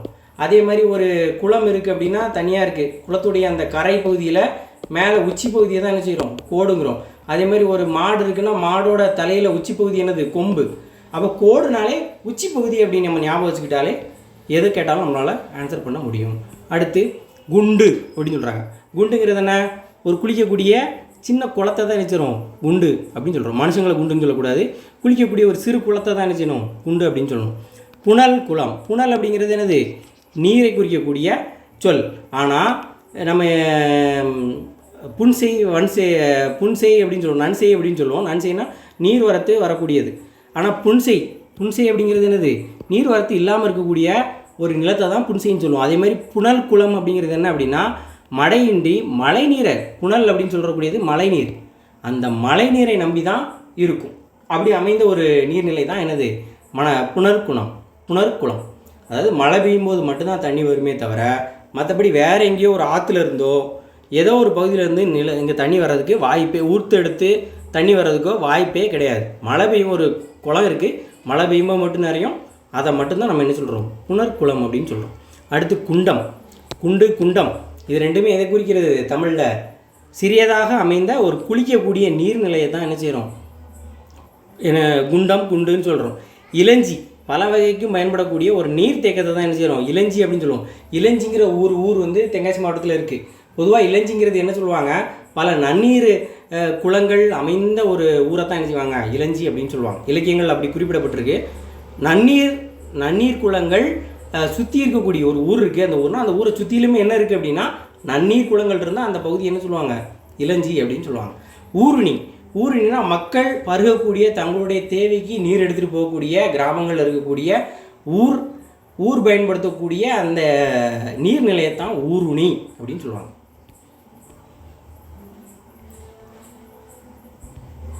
அடுத்தது ஏரி. ஏரிங்கிறது என்ன அப்படின்னா வேளாண்மைக்கு பயன்படுத்தக்கூடிய பாசன நீர்த்தேக்கம், பெரிய அளவில் இருக்கக்கூடிய குளம் அப்படின்னு சொல்லலாம். கண்மாய் அப்படிங்கிறது என்ன அப்படின்னா பாண்டி மண்டலங்களில் என்ன சொல்லுவாங்க? ஏரிக்கு கம்மாய் அப்படின்னு சொல்லி அப்படி தான் சொல்லுவாங்க. கண்மாய் அப்படின்னாலும் ஏரினாலும் ஒன்று தான். அந்த பாண்டி மண்டலத்தில் ஏரிங்கிறத கம்மாயின்னு சொல்லிட்டு இருந்திருக்காங்க. அடுத்து ஊற்று. ஊற்று என்ன அப்படின்னா ஒரு தரையில் இல்லது ஒரு பாறைக்கு அடியில் இருந்து தண்ணி ஊறி வரக்கூடியது. மழை பெய்யாமல் எந்த ஒரு பகுதியிலேருந்து தண்ணீர் வராமல் ஊற்று எடுத்து தண்ணி நினைச்சியோ வரும், அதை தான் ஊற்று அப்படின்னு சொல்கிறாங்க. குமிழி ஊற்று அப்படின்னா அடிநிலத்து நீர் நிலமட்டத்துக்கு என்ன செஞ்சிடும்? அது அந்த நீர் வந்து கொப்பளித்து என்ன செஞ்சிடும்? வந்துடும். அந்த குமிழி மாதிரி இருக்கும், அதில் வழியாக தண்ணி நினைச்சிரும் வந்துடும். அடுத்து கிணறு. கூவல் அப்படின்னா என்னது? கிணறு. கூவல் அப்படின்னா என்னது? உவர்மண் நிலத்தில் தோண்டப்படும் நீர்நிலை. அதுதான் என்னது? உவர்மண் நிலத்தில் தோன்ற கிணறத்தான் கூவல் அப்படின்னு சொல்கிறோம். கேணின்னு என்ன? அகலமும் ஆழமும் உள்ள பெரிய கிணறை குறிக்கக்கூடிய ஒரு சொல். ஆழி கிணறுனா என்ன? கடல். ஆழினா கடல், கடல் பக்கத்தில் தோன்ற கிணற ஆழி கிணறுன்னு சொல்கிறோம். ஒரே கிணறு என்ன? மணல் பாங்கான இடத்துல தோண்டக்கூடிய சுடுமண் வளையமிட்ட கிணறு தான் என்ன சொல்கிறோம்? மணல் பாங்கான இடத்துல தோண்டி ஒரு சுற்றிலும் என்ன செஞ்சுருவாங்க? கொஞ்சம் ஒரு சுடுமண்ணில் என்ன செஞ்சுருப்பாங்க? சுற்றி ஒரு ரவுண்டாக சுவர் மாதிரி எழுப்பியிருப்பாங்க, அதை தான் ஒரே கிணறுன்னு சொல்கிறாங்க. அடுத்து கட்டு கிணறு அப்படின்னா எங்கே தோண்டுவாங்க? சரளை நிலத்தில் தோண்டி கல், செங்கல் இந்த மாதிரி இடத்தால தனியாக ஒரு சுவர் எழுப்பி கட்டியிருப்பாங்க. இதெல்லாம் என்னது? கட்டுக்கிணறு. அடுத்து பூட்டை கிணறு அப்படின்னா கமலை நீர் பாய்ச்சறதுக்காக பூட்டை கிணறு அப்படிங்கிறத அமைப்பாங்க. நீர் பாய்ச்சினா அந்த பழைய இதிலலாம் பழைய படங்கள்லாம் கமலையில் நீர் பாய்ச்சேன்னு சொல்லுவாங்க. ஒரு பெரிய இது கட்டி அந்த ஆடு மாடை முன்னு இவங்க மனுஷங்க இருப்பாங்க, இல்லைனா ஒரு மாடை சுற்றி வர சொல்லி அந்த மாதிரி அது மாடு வரும்போது தண்ணி இறைக்கிற மாதிரியான ஒரு அமைப்பு இருக்கும். அடுத்து அகழி அப்படின்னா ஒரு அரண்மனை இருக்குது அப்படின்னா அந்த அரண்மனையில் எதிரிகள் டக்குன்னு வந்துடக்கூடாதுன்னு நினச்சிவாங்கன்னா சுற்றிலும் ஒரு பெரிய நீர்நிலையை உருவாக்கியிருப்பாங்க. இதில் ஒரு நீண்டமாக ஒரு பலகை வச்சுருப்பாங்க. அது தேவைப்படும் போது மட்டும் எடுத்து வெளியில் போவாங்க, உள்ளே வருவாங்க. மற்றவங்க யாரும் டக்குன்னு உள்ள ஒரு நில வழியாக வந்து தாக்கிடக்கூடாதுங்கிறதுக்காக தன்னுடைய அரண்மனையை சுற்றிலும் என்ன செஞ்சுருப்பாங்க? ஒரு நீர் அரண் அமைச்சிருப்பாங்க. அதை தான் அகழி அப்படின்னு சொல்கிறாங்க. ஆடும் அப்படின்னா நீராடும் அப்படின்னு அர்த்தம். அடுத்து தள்ளாதோர் இவன் தள்ளாதோரே அப்படின்னா குறைவில்லாத நீர்நிலை அமைக்கிறவங்க, குறைவில்லாத புகழுடையராக வழங்குவாங்க. யாரெல்லாம் தன்னுடைய அளவுக்கு மிஞ்சி வந்து எந்த ஒரு குறையுமே இல்லாமல் நீர்நிலை அமைக்கிறதுக்கு முக்கியத்துவம் கொடுக்காங்களோ அவங்கெல்லாம் பெரிய அளவில் புகழ் பெற்று விளங்குவாங்க அப்படிங்கிறது தான் அதோடைய பொருள். ஆர்கலி அப்படிங்கிறது வெள்ளத்தை குறிக்கக்கூடிய, ஆர்ப்பரிக்கக்கூடிய களி அப்படிங்கிறது எதை குறிக்கக்கூடியது? நீரை குறிக்கக்கூடியது. அப்போது மிகவும் இறைச்சலுடைய ஒரு நீர், அது வந்து வெள்ளத்தை குறிக்கக்கூடிய ஒரு சொல்லாக இருக்குது. ஆர்தருவு வெள்ளத்தை குறிக்கக்கூடிய, வெள்ளத்தில் மூழ்கி கிடந்த அப்படின்னு சொல்லக்கூடிய ஒரு வார்த்தையார். தெண்டிரை அப்படிங்கன்னா தெண்டு திரை, தெளிந்த திரை அப்படின்னு. திரைங்கிறது எதை குறிக்கிறது? திரைக்கடல் ஒடியும் திரையும் தேடு அப்படிம்பாங்க. திரைங்கிறது எதை குறிக்கக்கூடியது? அலையை குறிக்கக்கூடியது. தெண்டிரை அப்படின்னா தெளிவாக வரக்கூடிய ஒரு நீர் அலை அப்படின்னு அர்த்தம். மண்ணிய அப்படின்னா கழுவிய அப்படின்னு பொருள். அடுத்து கப்பல். களம் அப்படிங்கிறது கப்பலை குறிக்கக்கூடிய சொல். அழுவம் அப்படிங்கிறது கடலை குறிக்கக்கூடிய சொல் இங்கே வந்திருக்கு. அழுவம்ங்கிறது கடலை குறிக்கக்கூடிய ஒரு சொல். வங்கம் அப்படிங்கிறது கப்பலை குறிக்கக்கூடியது. நீகான் அப்படின்னா அந்த கப்பலை ஓட்டக்கூடிய ஆள் பேர் என்ன பேர்? மாலுமி. நம்ம தமிழில் என்ன சொல்லியிருக்கோம்? நீகான், நீ தான் என்ன செய்யணும், கப்பலை ஓட்டணும் அப்படின்னு சொல்லியிருக்கோம். மாட ஒள்ளரி அப்படின்னா கலங்கரை விளக்கம். மீன். கன்னி வாழை அப்படின்னா, கன்னினா இளமையான அப்படின்னு அர்த்தம். வாழை மீன்னா வாழை மீன், இளமையான வாழை மீன். மதர்கயல், கயல்னாலே அழகு அப்படின்னு அர்த்தம். அப்போ அழகிய மீன் அப்படின்னு அர்த்தம். வேட்டம் அப்படின்னா மீன் பிடிக்கிறத வேட்டைக்கு போகிறோம் அப்படின்னு சொல்லலாம், வேட்டம். சங்கு. பணிலம் அப்படின்னா சங்கு. சுரி வளை சங்கு. நந்து சங்கு. நெருங்கு வளை அப்படின்னா நெருங்குகின்ற சங்கு. சுரி வளை அப்படிங்கிறதான் எனது சங்கை குறிக்கக்கூடிய ஒரு சொல்லாக பார்க்கப்படுகிறது. காற்று. பங்கூழ். காற்று. மாகால், மான எனது பெருசு. கால் அப்படின்னா காற்று. இதான் நமக்கு தமிழில் காலதர் அப்படின்னு சொல்லுவாங்க. ஜன்னலை காலதர் அப்படின்னு சொல்லுவாங்க. கால்னா என்ன? காற்று. அதர் அப்படின்னா காற்று வரக்கூடிய இடம், காற்று வரும் இடத்தை தான் காலதர்னு சொல்லுவோம். ஜன்னல் வழியாக காற்று உள்ளே வரும், அதனால் ஜன்னலுக்கு பேர் தமிழில் என்னது? காலதர். ஜன்னல்ங்கிறது என்னது? போர்ச்சுகீசிய வார்த்தை. அப்போ கால்னா காற்று அப்படிங்கிற பொருள் வரும். சில் காற்று. சில்லென்ற காற்று என்னது? தென்றல். அடுத்ததாக ஒலிக்கும். நரலும் அப்படின்னா ஒலிக்கும்னு பொருள். கரங்குனா ஒலிக்கும்னு பொருள். தெளிர்ப்ப அப்படின்னா ஒளிர்ப்ப அப்படின்னு பொருள். ஒலிக்க, தெளிர்ப்ப அப்படின்னா சவுண்டு விடுதுன்னு அர்த்தம். கல் அப்படிங்கிறது ஒரு ஒலி குறிப்பு. கல் அப்படிங்கிறது ஒரு ஒலி குறிப்பு, ஒலியை குறிக்கக்கூடிய ஒரு குறிப்பு. கம்பலை அப்படின்னா பேரொலி. இசைத்தாள் அப்படின்னா ஆரவாரத்தோடு ஒரு சத்தம் போடுறது அப்படிங்கிறது தான் இசைத்தாள். அறம் இல்லாமல் தூங்கணும் அப்படிம்பாங்க. அறம் இல்லாமல் தூங்கணும் அப்படின்னா என்ன அர்த்தம்? அமைதியாக, ஆரவாரம், எந்த ஒரு ஆரவாரமும் இல்லாமல் இருக்கணும். அப்போ அரவம்ங்கிறது ஆரவாரத்தை குறிக்கக்கூடிய சொல்லாக இருக்குது. விழியறி அப்படின்னா குரல் கேட்ட. விழித்து அறிதல். விழினா தூரத்தில் இருக்கவங்களுக்கு போடுறது தான் விழி. அறிதல் அப்படின்னா அப்போ அந்த குரலை கேட்டோம் அப்படின்னு அர்த்தம். முரளும்னாலும் முழங்கும். வண்டு முரளும் அப்படின்னு சொல்லுவாங்க. முரளும்னா ஒரு சத்தம். அடுத்து இகழும். அப்படிங்கிற நிழல் இகழும் அப்படின்னா நிழலை இகழும்னு என்ன அர்த்தம்? ரொம்ப சிம்பிளான ஒரு வார்த்தை. நிழலை இகழும் அப்படின்னா உட்கொள்ளும், அல்லனா நிழலை விரட்டும். நிழலை வந்து இகழ்ச்சியாக நினைக்கும். நிழலை விரட்டும் அப்படின்னா அந்த நிழலை விரட்டுறது என்னது? ரொம்ப ஒளி பொருந்திய ஒரு விஷயமாக தான் இருக்கும். இருட்டை விரட்டக்கூடியது என்னது? ஒளி வருது அப்படின்னு அர்த்தம். ஒளி பொருந்திய. முற்ற அப்படின்னா ஒளிர அப்படின்னு பொருள். அசும்பிய அப்படின்னா ஒளி வீசுகிற. நிழல் அப்படின்னா ஒளி வீசும். நிழல் அப்படிங்கிறது ஒளி வீசக்கூடிய ஒரு பொருளாக சொல்லுது. இங்கே நிழல் இகழும்னா நிழல் இகழும் அப்படின்னா ஒளியை தான் இங்கே நிகழும் அப்படின்னே சொல்கிறாங்க. அப்போ நிழல் இகழும் அப்படின்னா ஒளி பொருந்திய. நிழல் அப்படின்னா ஒளி வீசும்னு அர்த்தம். அடுத்து தீபம்னா விளக்கு. நெகிழி அப்படின்னா தீச்சுள். நெகிழி. நம்ம இந்த நெகிழி வந்து எதை குறிக்கும்? நெகிழிங்கிறது பிளாஸ்டிக்கை குறிக்கும். நெகிழி அப்படிங்கிறது எதை குறிக்கும்? நெகிழி அப்படிங்கிறது தீச்சுடையை குறிக்கும். தணல்னா நெருப்பு. சுட்டுன்னா சுட்டாலும் அப்படின்னு பொருள். அடுத்து காடை பற்றி சொல்லக்கூடிய சொற்கள். கான்னா காடு. கடறனா காடு. நீபவனம் அப்படின்னா கடம்ப வனம் அப்படிங்கிற ஒரு வனம், ஒரு காடு. அடுத்து மரத்தை குறிக்கக்கூடிய சொற்கள். நாளிகேரம் அப்படின்னா தென்னை. நரத்தம் அப்படின்னா நாரத்தை. இதுதான் நார்த்தங்கா அப்படின்னு சொல்லுவோம்ல, அந்த நார்த்தங்கா கிடைக்கக்கூடிய ஒரு மரம் தான் நாரத்தை மரம். கோழி அப்படின்னா அரச மரம். சால மரம் அப்படின்னா ஆச்சா மரம். தமாலம் அப்படின்னா பச்சிலை மரம். இரும்பு மாதிரியாக இருக்கக்கூடியதுன்னா பருத்த பனை மரத்தை குறிக்கக்கூடியது. சந்துனா சந்தன மரம். சாந்தம் அப்படின்னா சந்தனத்தை குறிக்கக்கூடிய ஒரு சொல். நாகம்னா நாக மரத்தையும் குறிக்கும், நாக பாம்பையும் குறிக்கும். நாகம்னா ரெண்டையும் குறிக்கும். நாகப்பாம்பையும் குறிக்கும், நாக மரத்தையும் குறிக்கும். காஞ்சி அப்படிங்கிறது ஆச்சி பூவரசு, ஆற்று பூவரசு மரத்தை தான் காஞ்சி பூங்கிறது. அந்த காஞ்சி மரம் அப்படிங்கிறது ஆற்று பூவரசு அப்படின்னு நம்ம சொல்லுவோம். கமுகு அப்படின்னா பாக்கு, நிறைய இடங்கள் அந்த கமுகுன்னு வரும். அடுத்து யாங்கிறது ஒரு மரம். அந்த மரம் வந்து பாலை நிலத்தில் வளரக்கூடிய மரம். இது குறுந்தொகையில் ஒரு பாட்டில் அந்த யானை போய் இந்த யாங்கிற மரத்துடைய அந்த தொலியை வந்து உரிக்கும், பொழிக்கும் அப்படின்னு ஒரு பாடல் இருக்கும். இது யா அப்படின்னா ஒரு வகை மரம் அப்படின்னு பொருள். அது துஜஸ்கம்பம் அப்படின்னா கொடி மரம். கொம்புனா கோடு, கொம்புனா கிளை அப்படிங்கிற பல பேர்களில் கோடுங்கிற வார்த்தை பயன்படும். அடுத்து குலை அப்படின்னா சிறு கிளை அப்படின்னு அர்த்தம். பூஞ்சினை, சினைன்னா என்னது? உறுப்பு. இங்கே சினைங்கிறது ஒரு உறுப்பு. அப்போது ஒரு மரத்துடைய உறுப்பு என்ன? ஒரு கிளை. பூக்களை உடைய ஒரு கிளை அப்படின்னு அர்த்தம். நளி சினை அப்படின்னா, சினைங்கிறது பெரும்பாலும் இங்கே யாரை குறிக்கிறது? ஒரு மரத்தில் கிளையை குறிக்கிறது. நலிந்த அப்படின்னா ரொம்ப செழிப்பாக இருக்கக்கூடிய, செறிந்து இருக்கக்கூடிய, செறிந்துன்னா எல்லா பக்கமும் கவராக இருக்கும், அதை தான் செறிந்த அப்படின்னு சொல்கிறோம். அப்போ ஒரு பெரிய கிளையை நளி சினை, செறிந்த கிளை அப்படின்னு சொல்கிறாங்க. அடுத்து கதலிகை கொடி அப்படின்னா சிறு சிறு கொடியாக பல கொடியை கட்டுறது தான் என்னது? கதலிகை கொடி. கால் ஒன்று கொடினா கொம்புகளில் கட்டக்கூடிய கொடியை தான் என்ன செய்கிறோம்? கால் ஒன்று கொடி. ஏற்கனவே கம்பு எப்படி இருக்கும்? கம்பு ஊனி இருக்க மாதிரி இருக்கும், அதில் தான் கொடி கட்டுறோம். அப்போ அந்த கால் ஒன்று இருக்கக்கூடிய கொடியில் கட்டுறோம் அப்படின்னு அர்த்தம். விலோதம் அப்படின்னா துணியில் செய்யக்கூடிய ஒரு கொடி. அடுத்து மலர். போது அப்படின்னா மலர்.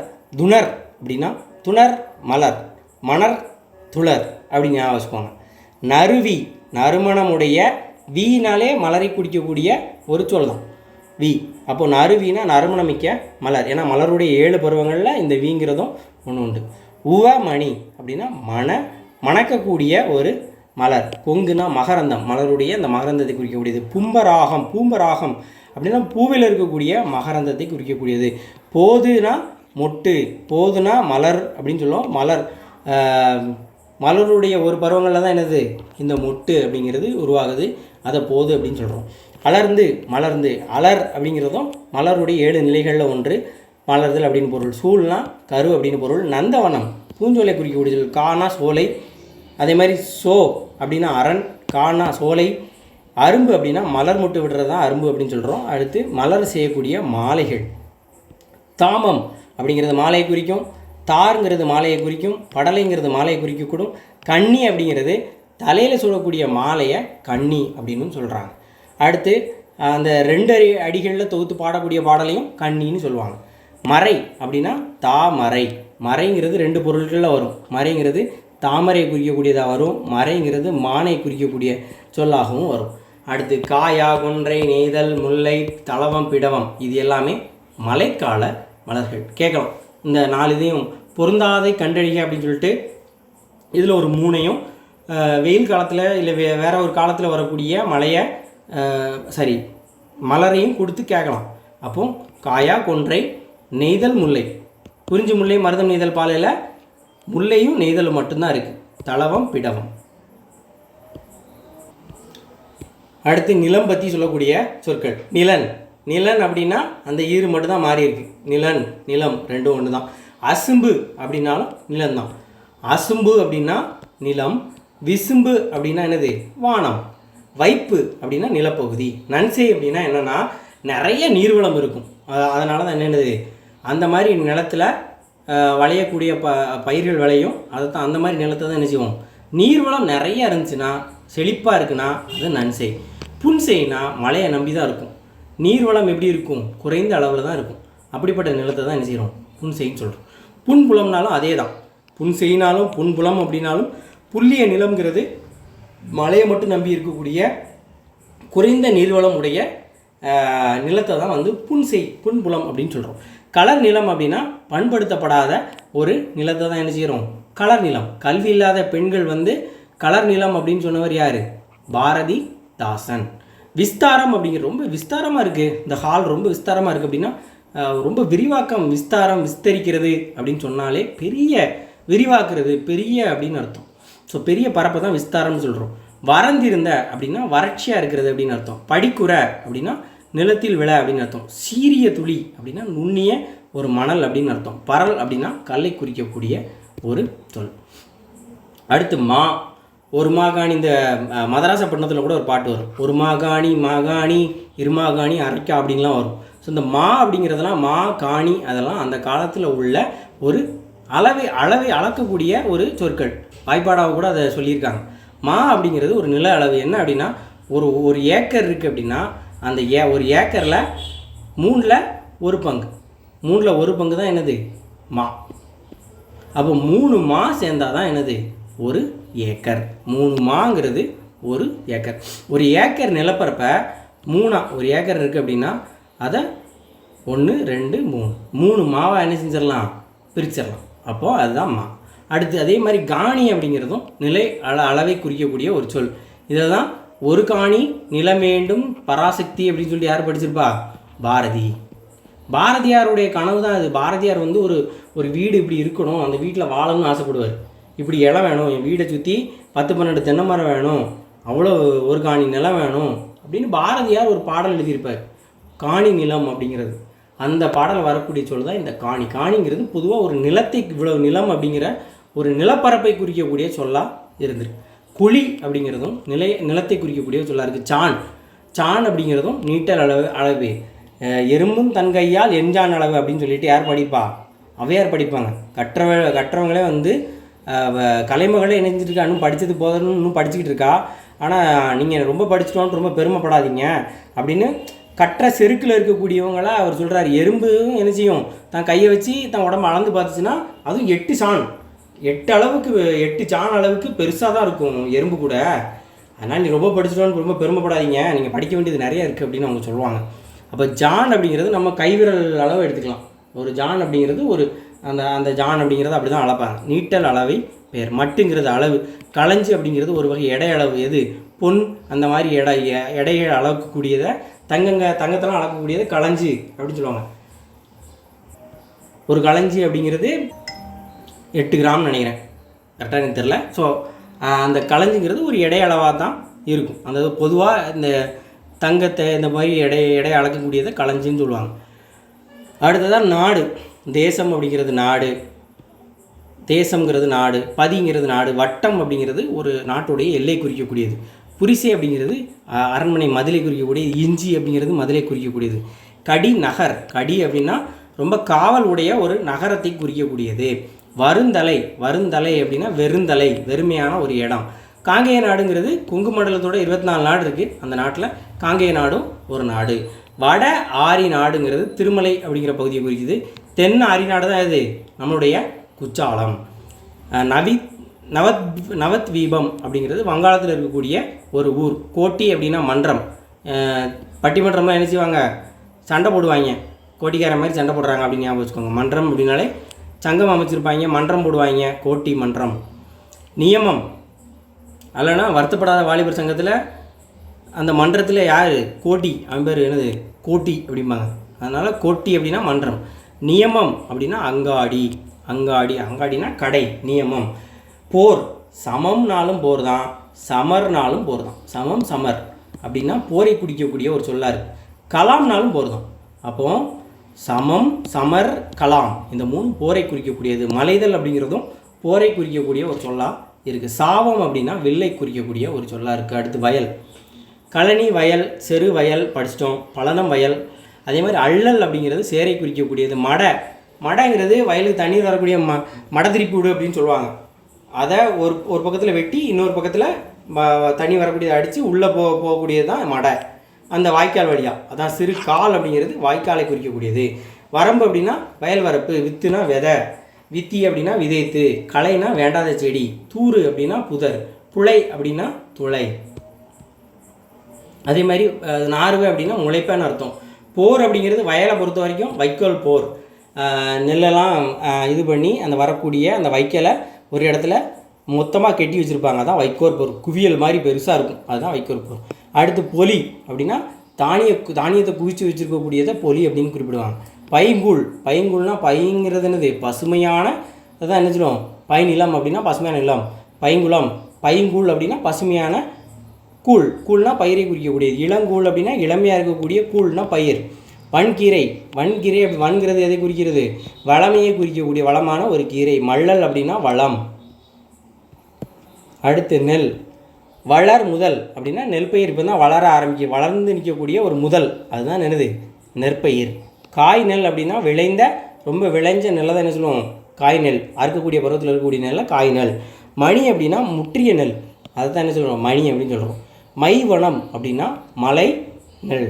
வள்ளைப்பாட்டு அப்படின்னா நெல் குத்தும் போது பாடக்கூடிய பாட்டை தான் என்ன சொல்லுவோம் வள்ளைப்பாட்டு அப்படின்னு சொல்லுவோம். சூடு அப்படின்னா நெல் அரிக்கட்டு. கண் அப்படின்னா கணு. கணுன்னா சொல்லுவாங்களா, ஒரு இப்போ கரும்பு இருக்கும்போது கணுவாக இருக்கும், அதை தான் என்ன சொல்லுவோம் கணு அப்படின்னு சொல்லுவாங்க. அந்த ஒரு இதுலேருந்து இன்னொரு இதுக்குள்ள கேப்பை தான் என்ன சொல்லுவோம் கணு. பழவை வெய், பழமையான வெய், முதிர்ந்த வெய்ங்கிறது மூங்கிலை குறிக்கக்கூடிய ஒரு சொல். அமைநாள் மூங்கில். களைங்கிறது பொதுவாக அந்த மூங்கில் கரும்பு இதோடைய அடிப்பகுதியை தான் என்ன சொல்லுவாங்க களை அப்படின்னு சொல்லுவாங்க. அப்போ பொறுத்துக்களை களைன்னு கொடுத்து இந்த ஆப்ஷனில் மூங்கில் கொடுத்துருந்தாலும் நம்ம எடுத்துக்கலாம், கரும்பு கொடுத்துருந்தாலும் எடுத்துக்கலாம். ஏன்னா இந்த ரெண்டோடைய அடிப்பகுதியுமே களைன்னு தான் வரும். இது தேவநேயர் பாவனருடைய பாடத்தில் அந்த அடிப்பகுதியை பற்றி கொடுத்துருப்பாங்க. அடுத்ததாக உணவு. அடிசில் அப்படின்னாலும் சோறு, அரிசி மட்டும் சோறு கிடையாது, அடிசில்னாலும் சோறு தான். பொம்மல்னா சோறு. புகாவாக அப்படின்னா உணவாக. தாளி அது சமைக்கக்கூடிய உணகலன். வேவை வெந்தது அப்படின்னு அர்த்தம். இரடி அப்படின்னா திணை. தெங்கு தேங்காய் அப்படின்னு பொருள். வறுக்கை அப்படின்னா பலாப்பழம். அடுத்து தேன். மது, வேரி, பிரசம், இந்த மூணுமே தேனை குறிக்கக்கூடிய சொற்கள். வீடு. சிற்றில் அப்படின்னா என்ன அர்த்தம் சிறு கூட்டல் இல், அதுதான் என்னது சிற்றில். சிறிய ஒரு இல் அப்படிங்கிறது என்னது இல்லம், அதை தான் நம்ம என்ன சொல்கிறோம் வீடு. சிற்றில் அப்படின்னா சிறிய இல்லம், சிறிய வீடு. மாடம் அப்படின்னா ஒரு மாளிகையுடைய மாடங்கள் அப்படின்னா மாளிகையுடைய அடுக்கு, அதாவது ஒரு கிரவுண்ட் ஃப்ளோர் மட்டும் இல்லாமல் மேலே ஒரு மாடி இருந்துச்சு அப்படின்னா அதை தான் என்ன சொல்கிறோம் மாடங்கள் அப்படின்னு சொல்கிறோம். அடுத்து வேயா மாடம். அந்த வேயா மாடம் வேயாது அப்படின்னா என்ன அர்த்தம் வைக்கோல் வச்சு வேஞ்சிருக்க மாட்டாங்க, அதை வைக்கோல் வச்சு வைக்கோல் வச்சு கட்டியிருக்க மாட்டாங்க. திண்மையாக சாந்து பூசப்பட்ட ஒரு மாடம். சாந்து பூசின மாதிரி அந்த காலத்தில் எது ஒரு இதோ அந்த மாதிரி சாந்துகள் வச்சு என்ன செஞ்சுருப்பாங்க பூசியிருப்பாங்க, மண்ணாலேயோ எதாலேயோ ஒரு மேலே மாடத்தை கட்டியிருப்பாங்க, வைக்கோல் வச்சு கட்டியிருக்க மாட்டாங்க. அதான் வேயா மாடம். வேய்தல் அப்படின்னா அந்த வைக்கோலை வச்சு வேய்தது தான் வேய்தல் அப்படின்னு அர்த்தம். வேயானா வேயாத அப்படின்னு அர்த்தம். அடுத்து விடுதினா தங்கும் இடம். மதலை அப்படின்னா தூண். தூணம் அப்படின்னா தூண். அப்போ இது எளிதாக தான் இருக்கும். தூண். மதலைனாலும் தூண். ஏன்னா ஒரு முதலை இருக்குது, முதலை நேராக நட்டி வச்சா என்ன இருக்கும் ஒரு தூண் மாதிரி இருக்கும், அதான் மதலை தூண். முன்றில் அப்படின்னா முன் கூட்டல் இல். இல்னா என்னது வீட்டுக்கு முன்னாடி, அவ்வளோதான். வீட்டின் முன்னாடி உள்ள இடம் திண்ணை, அதுதான் முன்றில். அடுத்து வேதிகை அப்படின்னாலும் திண்ணைனா முன்றில்னாலும் வீட்டுக்கு முன்னாடி. இந்த மதராசா பட்டணத்தில் வரும், வீட்டுக்கு முன்னாடி திண்ணைகள் வைத்து கட்டுவோம் சும்மா, வழிபோக்கன் தங்கி செல்வான் சும்மா. இப்போ அந்த திண்ணைங்கிற கான்செப்டே இல்லாமல் போச்சு. ஆனால் தமிழர்களுடைய இல்லங்களில் பழங்காலத்தில் எல்லாருடைய வீட்லேயும் திண்ணைங்கிறது ஒரு அவங்களுடைய கட்டிடக்கலையில் அது ஒரு வாடிக்கையான ஒரு விஷயமாக தான் இருந்திருக்கு. எல்லார் வீட்லேயும் திண்ணைங்கிறது கண்டிப்பாகவே இருக்கக்கூடிய ஒரு இதாக இருந்திருக்கு. திண்ணைனா முன்றில் அப்படின்னாலும் திண்ணை தான், வேதிகை அப்படின்னாலும் திண்ணை தான்.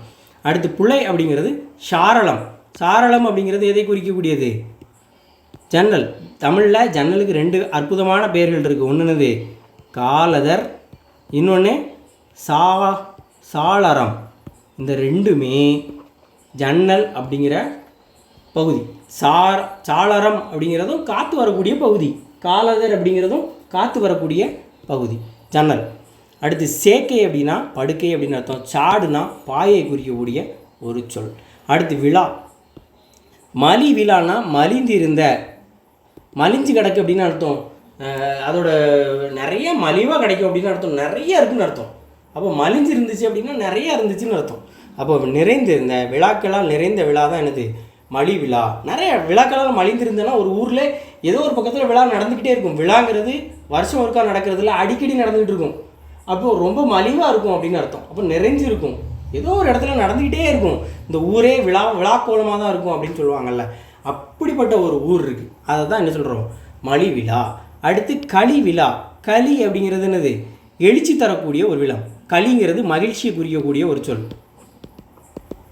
களி, களிப்பு, மகிழ்ச்சி, அதை மாதிரி களிங்கிறது எழுச்சி தரக்கூடிய ஒரு விழா. பலி, பலி கொடுக்கக்கூடிய, பலிங்கிறது என்னது? பூசை நடத்தக்கூடிய ஒரு உத்திர விழா. ஒளி விழா, ஒளினா சத்தம் கேட்கும், அப்போ ஆரவார விழா. அடுத்ததாக கல்வி பற்றி சொல்லக்கூடிய சொற்கள். விச்சை அப்படிங்கிறது கல்வி குறிக்கக்கூடிய சொல். பயிலுதல் அப்படின்னா படித்தல். கேள்வினான் அப்படின்னா நூல் வல்லான் அப்படிங்கிறது பொருள். வித்யாம்பரம், வித்யாம்பரம் அப்படின்னா தொடக்க கல்வியை தான் என்ன சொல்கிறோம்? வித்யாம்பரம் அப்படின்னு சொல்கிறோம். வித்யாபியாசம், வித்யாபியாசம் அப்படின்னா கல்வி அளிக்கக்கூடிய பயிற்சி. வாத்தியார உபாத்தியார் அப்படின்னு சொல்லியிருக்காங்க. உபாத்தியார், உபாத்தியார், உபாத்தியார் தான் பிற்காலத்தில் என்ன செஞ்சு வாத்தியாராக மாறிச்சு. உபாத்தியார், உபாத்தியார், உபாத்தியார், வாத்தியார் அப்படின்னு மாறிடுச்சு ஆசிரியர். அடுத்தது அரிச்சுவடி. அரிச்சுவடி அப்படிங்கிறது நம்ம என்ன பார்த்துருப்போம்? பெருக்கல் வாய்ப்பாடு தான் அரிச்சுவடி அப்படின்னு சொல்லுவோம். எண் சுவடின்னு சொல்லியிருப்போம். எண் சுவடி, எண் சுவடின்னு சொல்லுவோம். வாய்ப்பாடை எண் சுவடின்னு சொல்லுவோம். இப்போது எண்ணுக்கு பதிலாக என்னது? அகரம் வேணும். அப்போது அது அரிச்சுவடி. அகர வரிசையில் எழுத்துக்கள் இருக்கிறத தமிழில் என்ன சொல்லியிருக்காங்க? அரிச்சுவடின்னு சொல்லியிருக்காங்க. அக்ஷராபியாசம் அப்படின்னா எழுத்து பயிற்சி. அக்ஷராபியாச்சம் அப்படின்னா எழுத்து. இந்த ஷே போடுறதே வந்து பெரிய இதாக இருக்கும். அப்படி எழுத்துக்கள் எழுதி பயிருக்கு தான் எழுத்து பயிற்சி வச்சுருந்துருக்காங்க. கீழ் வாயிலக்கம், மேல் வாயிலக்கம் அப்படின்னா நடத்தினா ஒரு பின்ன நினத்தில் மேலே இருக்கக்கூடிய பகுதி என்ன சொல்லுவாங்க அப்படின்னா மேல் வாயிலக்கம். அதாவது பின்னனுடைய மேல் தொகை, மேலே இருக்கக்கூடிய பகுதியை மேல் வாயிலக்கம். ஒரு பின்னனில் இப்போ 3/4 அப்படின்னு இருக்குது அப்படின்னா இதில் 4 தான் என்னது? கீழ் வாயிலக்கம், கீழே இருக்கக்கூடிய தொகை. இது மேல் வாயிலக்கம். அடுத்து குழி மாற்று அப்படின்னா பெருக்கல் வாய்ப்பாடு. குழி மாற்று அப்படின்னா பெருக்கல் வாய்ப்பாடு. சீதாள பத்திரம் அப்படின்னா தாழை மடல். தாழை இலையுடைய அந்த இலை, தாழையுடைய மடல், அதை தான் சொல்கிறோம் சீதாள பத்திரம். இந்த சீதாள பத்திரத்தில் தான் அந்த காலத்தில் பனை ஓலையில் எழுத மாதிரி சீதாள பத்திரத்தில் என்ன செய்வாங்க? மாணவர்கள் எழுதுவாங்க. மாற்றம், மாற்றம் ஒன்று தான் சொல். மாற்றம் அப்படிங்கிறது சொல்லை குறிக்கக்கூடியது. விரிச்சி, விரிச்சி கேட்பாங்க, நற்சொல் கேட்பாங்க. முல்லைப்பாட்டில் ஒரு இடத்துல வரும். பெண்கள்லாம் போய் ஒரு இடத்துல போய் என்ன செய்வாங்க? நற்சொல் கேட்பாங்க, விரிச்சி கேட்பாங்க அப்படின்னு சொல்கிறாங்க. அடுத்த வன் சொல், வன்மையான சொல், கடுமையான சொல். வன், கடுமை. இந்த வன் வந்து வளமையை குறிக்கக்கூடியது, இந்த வன் வந்து கடுமையை குறிக்கக்கூடியது. செஞ்சொல், செம்மையான சொல், திருந்திய சொல்னு பொருள். என்ன என்ன அப்படிங்கிறது ஒரு அசைச்சொல். அசைச்சொல், அசைச்சொல் அப்படிங்கிறது இடையில சேர்க்கக்கூடிய ஒரு சொல். அடுத்து முகமன், ஒருவரை நலம் வினவி விருந்தோம்பல் சொல்லக்கூடிய சொல் தான் என்னது? முகமன். முகம் மலர்றதுக்காக ஒருத்தரை நலம் விரும்பி விசாரிக்கக்கூடிய சொற்கள். வன்மொழி, வண்ணை என்ன குறிக்கக்கூடிய? வண்ணுனா வளமை. இந்த வண்ணுங்கிறது என்னது? கடுமை, கடுமையாக இருக்கும். கடுமையான வார்த்தைகளை பேசுகிறது வன்.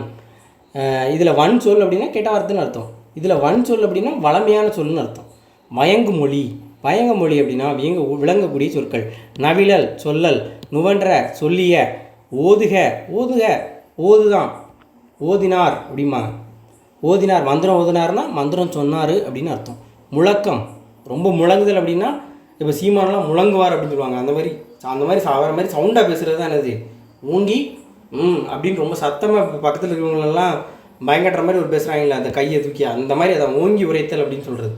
நுவன்றிலர் அப்படின்னா கூறவில்லை. நான் சொல்லலை. இயல்பு அப்படின்னா இலக்கணம், இயல்பாகவே எல்லாருக்கும் தெரிஞ்சிக்க வேண்டியது இலக்கணம். பால் அப்படின்னா பிரிவு, வகை. தமிழில் 5 பிரிவுகள் உண்டுல்ல, ஐம்பால், ஆண்பால், பெண்பால், இந்த மாதிரி ஒன்றன்பால், பலவின்பால், பலர்பால், இந்த மாதிரி 5 பிரிவுகள் உண்டு. அதான் பால் அப்படின்னா வகை அப்படின்னு பொருள். அடுத்து பாடல். சொல் மாலை அப்படின்னா பாமாலை. பாமாலை, பா அப்படிங்கிறது என்னது? சொல். பாமாலை அப்படிங்கிறது இறைவனுக்கு பாடக்கூடிய ஒரு பாடல். வாரம், தெய்வ பாடல், அதை தான் என்ன சொல்கிறோம்? தேவாரம். வாரம் அப்படிங்கிறது யாரை குறிக்கக்கூடியது? தெய்வ பாடல். தேவாரம் அப்படின்னா தேன்மிக்க பாடல்களால் மாலையாக சூடக்கூடிய ஒரு பாடல். தேவாரத்தை தான் ஷார்ட்டாக வாரம்னு சொல்கிறாங்க. அது ஒரு தெய்வ பாடல். செய்யுள்னா பாட்டு. சிந்து, சிந்துங்கிறது இசைப்பாடல். சிந்து என்னது? தமிழில் 96 வகை சிற்றிலக்கியங்களில் ஒன்று என்னது? சிந்து. அதே மாதிரி தான் குரம் பல்லுவும் சிற்றிலக்கிய வகை. சிந்துங்கிறது எக்ஸ்ட்ரா என்னது? அது ஒரு இசைப்பாடல் வகையை சார்ந்த.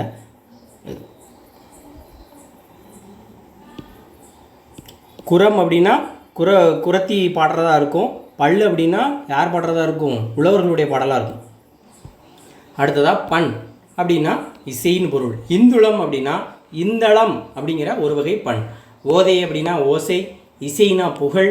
அவருடைய இசை ஈதல் இசைப்பட வாழ்தல் அதுவல்ல அப்படின்னு ஒரு பாடல் வரும். இசை அப்படிங்கிறதும் புகழை குறிக்கக்கூடிய ஒரு சொல்லாக தான் பார்க்கப்படுது.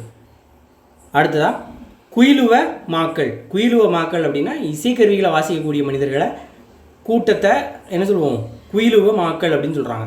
ஆமந்தரிகை அப்படின்னா இடக்கை வாத்தியமாக அந்த காலத்தில் இருந்திருக்கு. பல்லியம் அப்படின்னா பல்வகையான இன்னிசை கருவி. முழவு அப்படின்னா மத்தளம், அதுதான் இசைக்கருவி. கலன் அப்படின்னா யாழ். கலன் அப்படின்னா பொதுவாக கருவியை குறிக்கக்கூடிய ஒரு சொல்லாக இருக்கும். அந்த ஔவையாருடைய பாடலில் கலன் அப்படிங்கிறது எதை குறிக்கக்கூடியதாக இருக்குது, ஒரு யாழை குறிக்கக்கூடிய சொல்லாக இருக்குது. கலப்பை அப்படின்னா பொதுவாக எதை சொல்லுவோம், அந்த ஏர் விடுறதுக்கு விவசாயி வச்சிருக்கக்கூடிய கலப்பையை தான் சொல்லுவோம். ஆனால் இங்கே கலப்பை அப்படிங்கிறது கலன் அப்படிங்கிறது எதை குறிக்கக்கூடியது, இசைக்கருவி. இசை கருவி. கலன் அப்படின்னா யாழ், அந்த கருவி அதெல்லாம் வைக்கக்கூடிய ஒரு பை. களம் கூட்டல் பை. அடுத்ததாக பனை அப்படின்னா முரசு. முருகியம் அப்படின்னா குறிஞ்சிப்பறை. அப்படின்னா ஒவ்வொரு நிலத்துலேயும் ஒவ்வொரு பறை வச்சுருப்பாங்க. பறைனா கொட்டடிக்க மாதிரி ஒன்று இருக்கும். அந்த வகையான இதில் குறிஞ்சி இது குறிஞ்சி நிலத்தை சார்ந்த பறை தான் இந்த முருகியம் அப்படிங்கிறது. அடுத்ததாக ஓவியம். ஓவு அப்படின்னாலும் ஓவியம்னாலும் ஒன்று தான். ஓவிய விதானம் அப்படின்னா ஓவியம் தீட்டப்பட்ட பந்தலை ஓவிய விதானம் அப்படின்னு இந்த காலத்தில் சொல்லியிருக்காங்க. காலம். ஊழி. ஊழி அப்படின்னா நீண்டதொரு காலப்பகுதி அப்படின்னு சொல்லியிருக்காங்க. இங்கே ஊழி அப்படிங்கிறது ஒரு யுகமாகும். ஒரு யுகத்தை தான் என்ன சொல்லுவோம், ஊழி அப்படின்னு சொல்கிறாங்க. நிரந்தரமாக இருக்கும் காலம் முழுவதும். அடுத்ததாக நித்தம் அப்படின்னா நாள்தோறும் அப்படின்னு அர்த்தம். அடுத்ததாக செல்வம். பொக்கிஷம் அப்படின்னு செல்வத்தை சொல்கிறாங்க. எச்சம் அப்படின்னா அதையும் செல்வத்தை சொல்கிறாங்க. வெறுக்கை செல்வம். கொழுஞ்சோறுனா பெரிய செல்வம். வைப்புலி அப்படின்னா பொருள் சேர்க்கக்கூடிய செல்வம் சேர்த்து வைக்கக்கூடிய ஒரு இடம். வாரி அப்படின்னா வருவாயை குறிக்கக்கூடியது. வாரி அதெல்லாம் வருவாயை குறிக்கக்கூடியது. யானர் அப்படின்னா புது வருவாய். அது என்னது, மற்ற இடங்களில் போய் மன்னர்களை ஜெயிச்சு கொண்டு வரக்கூடிய அந்த வருவாய், புது வருவாய். பிண்டம் அப்படின்னாலும் வாரினாலும் புது வருவாயை குறிக்கக்கூடியது. அடுத்து கொழுநிதி. கொழுத்து போன நிதி. திரண்ட கொழுத்து அப்படின்னு அர்த்தம், திரட்டிய பெரிய அளவில் உள்ள நிதி. கனிகள் அப்படின்னா கனிமங்களை குறிக்கக்கூடியது, உலோகங்களை குறிக்கக்கூடியது. அடுத்து அணிகலன். கலன் அப்படின்னா அணிகலனை குறிக்கக்கூடியது. பூனாய் அப்படின்னா அணியிறது. பூண்டு கொள்ளுதல். அணிகளை பூண்டு கொண்டார் அப்படின்னு அணி பூண்டவளே அப்படின்னு வரும். அணிகலனை பூண்டவளே அப்படின்னா அணிகலனை அணிந்தவள் அப்படின்னு அர்த்தம். சிலம்பு கிண்கிணி எல்லாமே என்னது, சிலப்பதிகாரம் அப்படிங்கிறது சிலம்பால் அமைந்த கதை. அதாவது காலில் உள்ள சிலம்பை தூக்கி தான் உடைப்பா. அப்போ சிலம்பு கிண்கிணிங்கிறதெல்லாம் காலில் அணியக்கூடியது. அரைநான் தான் நம்ம என்ன சொல்கிறோம், அருணாகயிறுன்னு சொல்கிறோம். அது என்னது, இடையில் அணியக்கூடியது. அரைஞான் அப்படிங்கிறது தான் நம்ம வலுவு சொல்லலாம் அருணாகயிறு அப்படின்னு சொல்கிறோம். சுட்டி, நெத்தி சுட்டி, ஸோ அது எளிதாக நமக்கு தெரியும். குண்டலம், குலை, இதெல்லாம் காதில் அணியக்கூடியது. அதெல்லாம் குண்டலகேசி, அந்த காதில் அமைந்த அந்த அணிகலனை வச்சு பாடக்கூடிய ஒரு பாடல். சூழி அப்படிங்கிறது தலையில் அணியக்கூடியது. எல் வளை அப்படின்னா எல்னாலே பகல் ஒளின்னு அர்த்தம். ஒளிரக்கூடிய வளையல் அப்படின்னு அர்த்தம். வளையருக்கு வளையல். தூசு அப்படின்னா பட்டு அப்படின்னும்.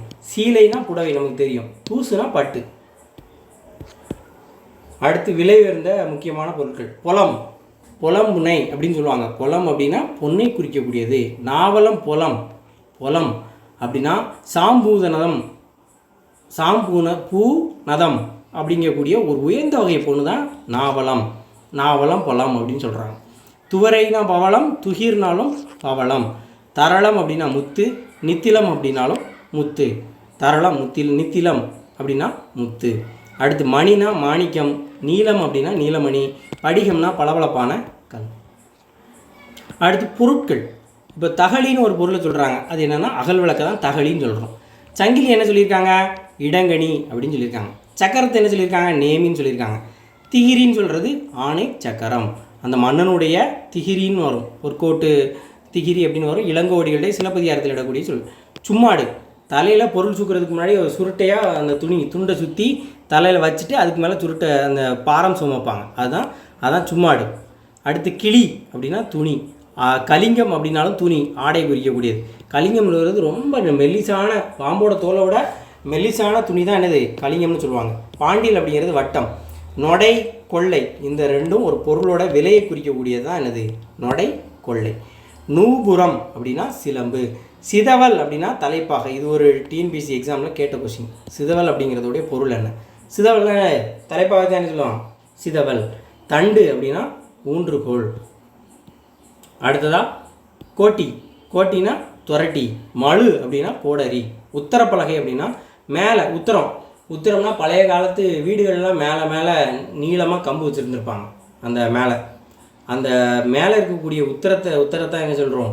உத்தரப்பலகை, மேலிடக்கூடிய பலகை அப்படின்னு சொல்கிறோம். அடுத்து தொகை சொற்கள் என்ன சொல்கிறோம்? இருதிணைன்னு எதை சொல்லுவோம்? உயர்திணை, அக்ரிணை. 3 இனம். அது செய்யுள் இனங்கள் அப்படின்னு சொல்லுவோம். செய்யுளில் வரக்கூடிய 3 இனம் என்னது? துறை, தாளிசை, விருத்தம். அடுத்ததாக முக்குணம். 3 குணம். 3 குணம்னு சொல்கிறாங்க. மனிதனுக்கு இருக்கக்கூடிய 3 குணங்கள். ஒன்று சத்துவம், இன்னொன்று ராசசம், 3வது தாமசம்.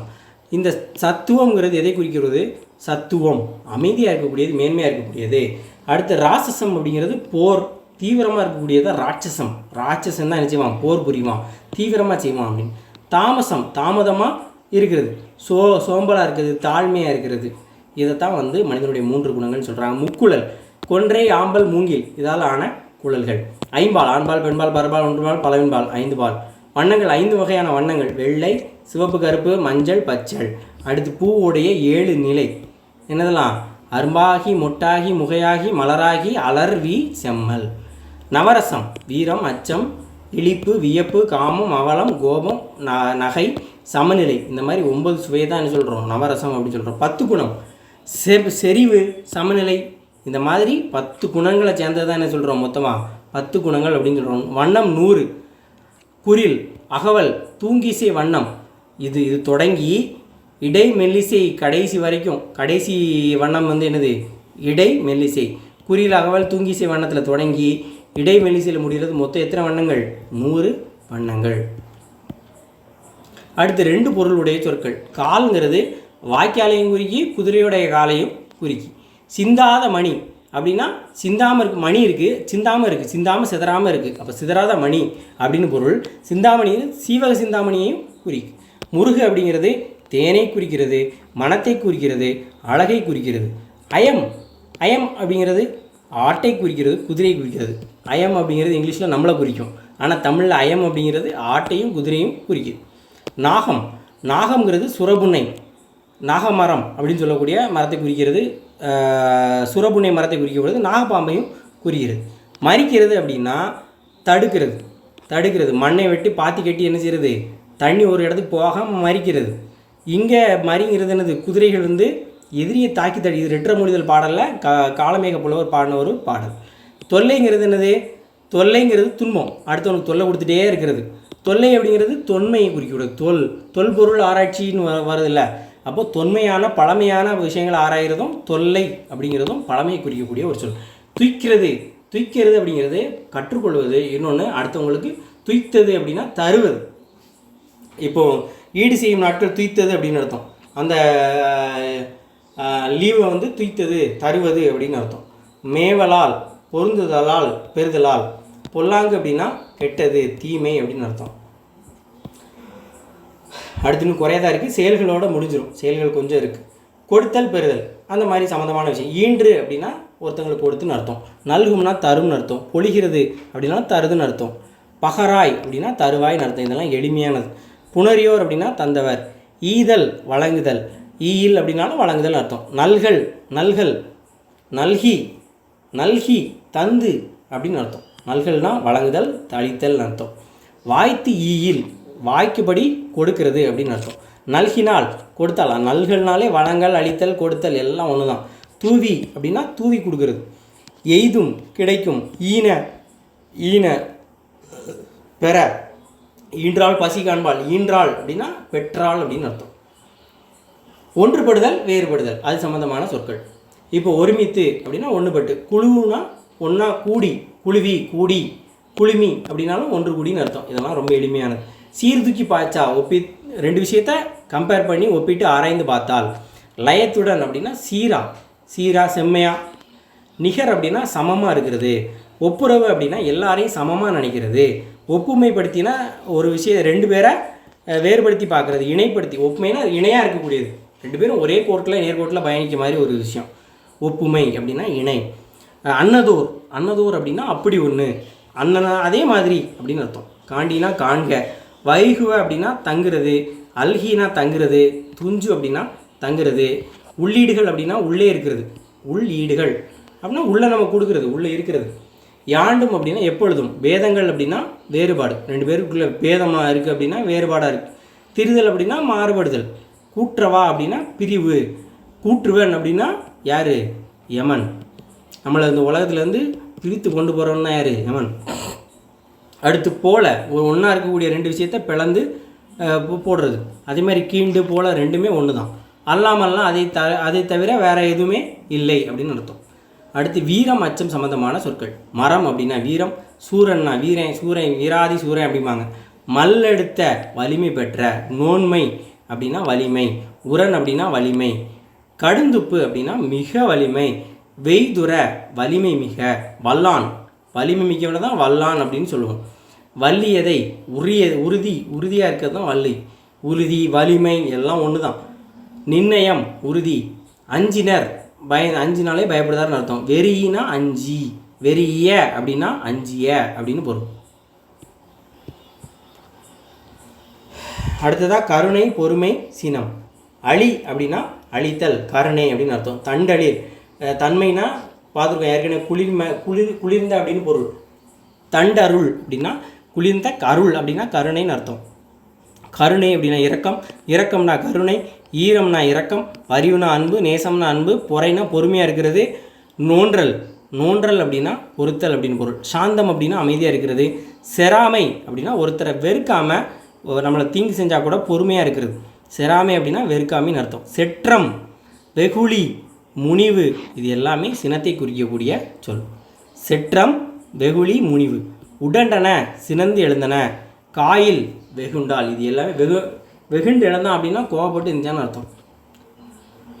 அடுத்ததாக நட்பு பகை.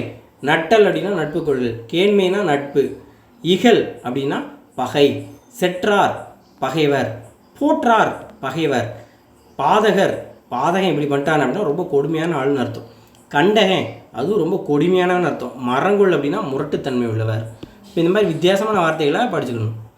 இயன்றவரை அப்படின்னா முடிஞ்ச வரை, ஊக்கி விடுனா ஊக்கப்படுத்தும், குறி அப்படின்னா குறிக்கோள், எத்தனிக்கும் என்ன செய்ய எத்தனிக்குது, அதனால் முடிஞ்ச அளவுக்கு எத்தனிக்குது, என்ன எத்தனிக்கிறான் முயற்சி செய்கிறது தான் எத்தனிக்கிறது. தாட்கு அப்படின்னா முயற்சி ஆளுமை, தாள் அப்படின்னா முயற்சி, தாள்னு வந்துட்டாலே முயற்சி, பாடு அப்படின்னா பாடுபடு உழை அப்படின்னு அர்த்தம், உழைக்கணும் முயற்சி செய்யணும். தடம் அவனுக்குன்னு ஒரு தடம் பதிக்கணும் அப்படின்னா அடையாளம், அவனுக்குன்னு ஒரு அடையாளத்தை உருவாக்கணும். இழைத்து அப்படின்னா பதித்து, சபதம் போட்டிருக்குது நான் இப்படி ஜெயிப்பேன் அப்படி சபதம் போடுறது, சூளுரை. கறங்கும் அப்படின்னா என்ன செய்யுது சுழலும். தயங்கி அப்படின்னா அசைந்து. அடுத்து தண்டா அப்படின்னா ஓயாத, ஓவா அப்படின்னா ஓயாத, ஓயாத அப்படின்னா தொடர்ந்து பயிற்சிட்டு பண்ணிகிட்டே இருக்கிறது தான் என்னது ஓயாதன்னு அர்த்தம். அடுத்து அசதியாக இருக்கிறதுனா சோர்வாக இருக்கிறதுன்னு பொருள். அயர்வாக இருக்கிறதுனாலும் சோர்வாக இருக்குது. பொச்சாப்பு அப்படின்னாலும் சோர்வு அப்படின்னு பொருள். பொச்சாப்புங்கிறது பொறாமைங்கிற இடத்துலையும் வரும். அடுத்து வாய் வெறியி அப்படின்னா வாய் என்ன செய்கிறது சோர்வால் வாய் குளறதான் வாய் வெறியி. துயின்றான் கண்ணாணி துயில் கொள்ளடா அப்படின்லாம் வரும்ல, துயில் அப்படிங்கிறது உறக்கம் கொள்வது. துயின்று இருந்தார்னா உறங்கிட்டு இருந்தார். அசையி அப்படின்னா இளைப்பாரி. துஞ்சல் அப்படின்னா சோம்பல், துஞ்சல் சோம்பல். மடிவு அப்படின்னாலும் சோம்பல். அடுத்து உயர்வு சிறப்பு இகழ்ச்சி, இது சம்பந்தமான வார்த்தைகள். விளைவு அப்படிங்கிறது ஒரு செயலுடைய விளைவு, அதோடைய வளர்ச்சியை குறிக்கக்கூடியது. சென்னி சென்னிங்கிறது நம்மளுடைய கன்னத்தை குறிக்கக்கூடிய சொல். உச்சி அப்படிங்கிற சொல்லையும் குறிக்கக்கூடியது. மிசை அப்படின்னா மேடு, அவல் அப்படின்னா என்னது பள்ளம், படுகர் அப்படின்னாலும் பள்ளம், அப்போ அவல்னாலும் படுகர்னாலும் பள்ளம். நந்தும் அப்படின்னா தலைக்கும். பிறங்கு விளங்கும். திகழ அவன் அரசனாக திகழ்ந்தான் அப்படின்னா விளங்கினான்னு அர்த்தம். வற்றாமல் அந்த தனி வற்றாமல் இருக்குது அப்படின்னா குறையாமல் இருக்குன்னு அர்த்தம். சுவராதது அப்படின்னாலும் வற்றாதுன்னு அர்த்தம். மகத்துவம், அவனோட மகத்துவம் தெரியாமல் பேசிகிட்டு இருக்க, அவனுடைய சிறப்பு தெரியாமல் பேசிகிட்டு இருக்க. பீடு அப்படின்னா சிறப்பு. பீடை அப்படின்னு நம்ம என்ன சொல்லுவோம், ஒரு விஷயத்தை நெகட்டிவாக சொல்லுவோம். பீடை, அவன் ஒருத்தனை வந்து ராசி இல்லாதவன் பீடை அப்படின்னா, ஒருத்தர் அதிர்ஷ்டசாலி இல்லாதவன் துரதிர்ஷ்டசாலியை பீடான்னு சொல்லுவோம். ஆனால் பீடுனா சிறப்பு அப்படின்னு பொருள். திறமெல்லாம் சிறப்பெல்லாம். செறிவுனா செறிவாக இருக்கிறது, சிறப்பாக இருக்கிறது அப்படின்னு பொருள். ஆரி அப்படின்னா அருமை. அடுத்ததா வெற்றம். வெற்றம் அப்படின்னா வெற்றி. தூற்றுதல். தூற்றுதல் அப்படின்னா ஒருத்தரை வந்து இகழ்ச்சியாக பண்ணுறது தான் என்னது தூற்றுதல். மண்ணளி தூத்துறது அப்படின்றது இகழ்கிறது. நிந்தை அவமானம். பழி. பழிப்புரைங்கிறது இகழ்ச்சி உரை. நீச ஒரு நீச மனுஷன் அப்படிம்பாங்க, ரொம்ப இழிவான ஒரு மனிதர். வீழும் அப்படின்னா கீழே விழும். வைதனா வைதாங்க என்ன வைதான் அப்படின்னு திருநெல்வேலி சைடெலாம் இந்த மாதிரி வார்த்தையை பயன்படுத்தும். வைதனர் திட்டினாங்க. அடுத்து புடைத்தல் அப்படின்னா கோல் கொண்டு மிரட்டுதல். நைய புடை அப்படின்னு சொல்லுவாங்கல்ல, அப்படின்னு என்ன அர்த்தம், கம்பு வச்சு மிரட்டுறது தான் புடைத்தல். விருப்பம் வெறுப்பு. தூண்டுதல் அப்படிங்கிறது ஒரு ஒரு நம்ம உள்ள அறியாமல் படிக்கணும்னு நினச்சி ஒரு தூண்டுதல் வரும், அதான் ஆர்வம். மோகித்து விரும்பி. மையல். மையல் கொள்ளுதல் அப்படின்னு சொல்லுவாங்க. மையா மையா அப்படின்னா அந்த விருப்பத்தை சொல்கிறது. நசை அப்படின்னா விருப்பம். நயந்து அப்படின்னா விருப்பம். சச்சின். சச்சினுக்கு பதிலாக நச்சின்னு இருக்கு. நச்சுன்னு இருக்கும் விரும்பணும்னா, நமக்கு பிடிச்ச விஷயத்த நச்சுன்னு விரும்புவோம். அமர்ந்தனன். அமர்ந்து அப்படின்னாலே விரும்பு அப்படின்னு திருக்குறளில் நிறைய இடங்களில் விரும்பிங்கிற வார்த்தை அமர்ந்து அப்படிங்கிற வார்த்தையில் வரும், விரும்புகிற சொல். முனிதல் அப்படின்னா வெறுத்தல். அடுத்ததாக சேர்த்தல் நீக்குதல். ஈட்டியது அப்படின்னா நான் பொருள் ஈட்டினா அப்படின்னா நான் பொருள் சேகரித்து. யாத்து அப்படின்னா சேகரித்து. புக்கு அப்படின்னா புகுந்து. சேர்த்தினர் அப்படின்னா சேர்த்தாங்க அப்படின்னா உடுத்தினர் அப்படிங்கிற பொருளில் வருது. ஏற்றுக. செய்யுள் ஏற்றுக அப்படின்னா செய்யுளை செய்க அப்படின்னு அர்த்தம். வேதித்து மாற்றி. இகக்கும் அப்படின்னா நீக்கும்.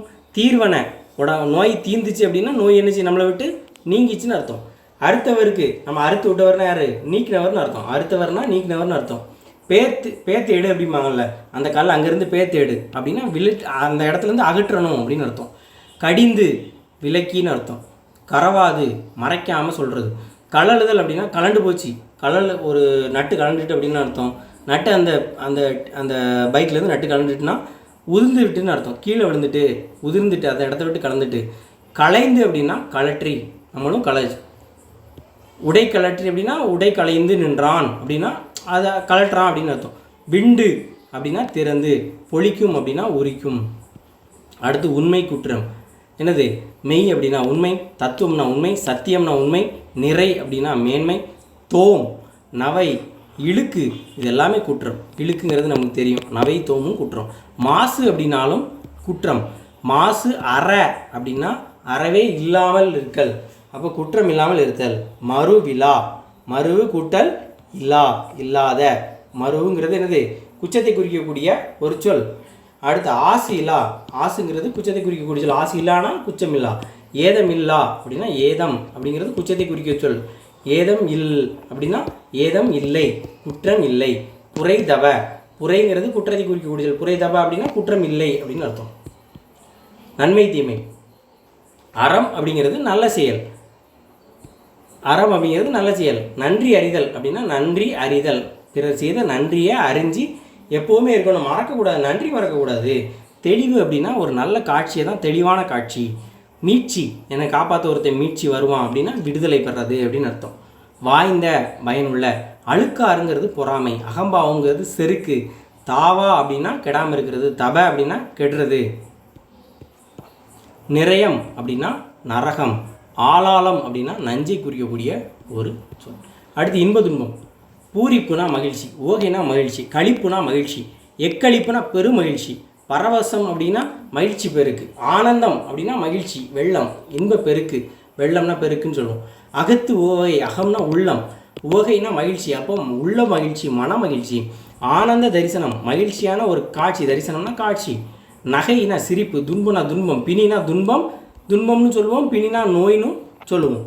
துஷ்டி கேட்குறது அப்படின்னா ஒரு இறந்த வீட்டில் போய் துக்கம் விசாரிக்கிறது தான் துஷ்டி கேட்குறது, துஷ்டி விடும்பாங்க. இடர் ஆடி. இடைனா துன்பம், ஆடினா கடல், துன்பக்கடல். இணைந்து அப்படின்னா தான் துன்புறல். அப்போ இதில் தான் ஒரு வித்தியாசமான வார்த்தை வருது. இது வரைக்கும் நம்ம என்ன செஞ்சிடலாம், எல்லாமே தெரிஞ்ச வார்த்தை தான். அடுத்து கெடி கலங்கி. கலங்கினாலே என்ன செய்ய, வருந்தி போய் நிற்கிறது. கெடி கலங்கினா மிக வருந்தி. உயங்குதல் அப்படின்னா வருந்துதல். காய்ந்தேன் அப்படின்னா வருந்தினேன். தேம்ப, வாட, விசனம், ரொம்ப விசனமாக இருக்குது அப்படின்னா கவலையாக இருக்குது. ஆக்கினை அப்படின்னா தண்டனை. அறிவு, அறியாமை அடுத்து பார்க்க போகிறோம். ஞானம்.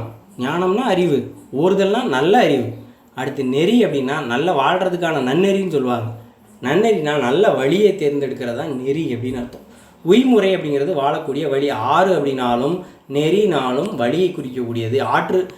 ஆற்றுப்படை நூல்கள்னு சொல்லுவோம். ஆற்றுப்படை நூல்கள்னால் நல்ல வழிகாட்டக்கூடிய நூல்கள். ஆற்றுப்படைங்கிறது எதை சொல்லுவோம் அப்படின்னா, ஒரு புலவர் போய் ஒரு நல்ல மன்னன்ட்ட போய் பாடி பரிசு வாங்கிட்டு வரான். அந்த பரிசு வாங்கக்கூடிய வழியை மற்ற புலவர்களுக்கும் அவன் காட்டி வைக்கிறது தான் ஆற்றுப்படுத்தல் அப்படின்னு சொல்லுவாங்க. அது ஒரு நல்வழி காட்டுதல் அப்படிங்கிற பொருள் வரும். அடுத்து விரதம் அப்படிங்கிற விரதம் இருக்கிறதும் ஒரு நல்ல நெறி அப்படின்னு சொல்கிறாங்க. உள்ள பூட்டுனா உள்ள பூட்டி வச்சுருக்கோம். அப்போ பூட்டி வச்சுருக்கோம்னு அர்த்தம் உள்ளத்துடைய அறியாமைன்னு அர்த்தம். சூழ்ந்திருக்கக்கூடிய களி அப்படின்னா சூழ்ந்திருக்கக்கூடிய அறியாமை இருள். அடுத்து தொடக்கம், முழுமை, முடிவு சம்பந்தமானது.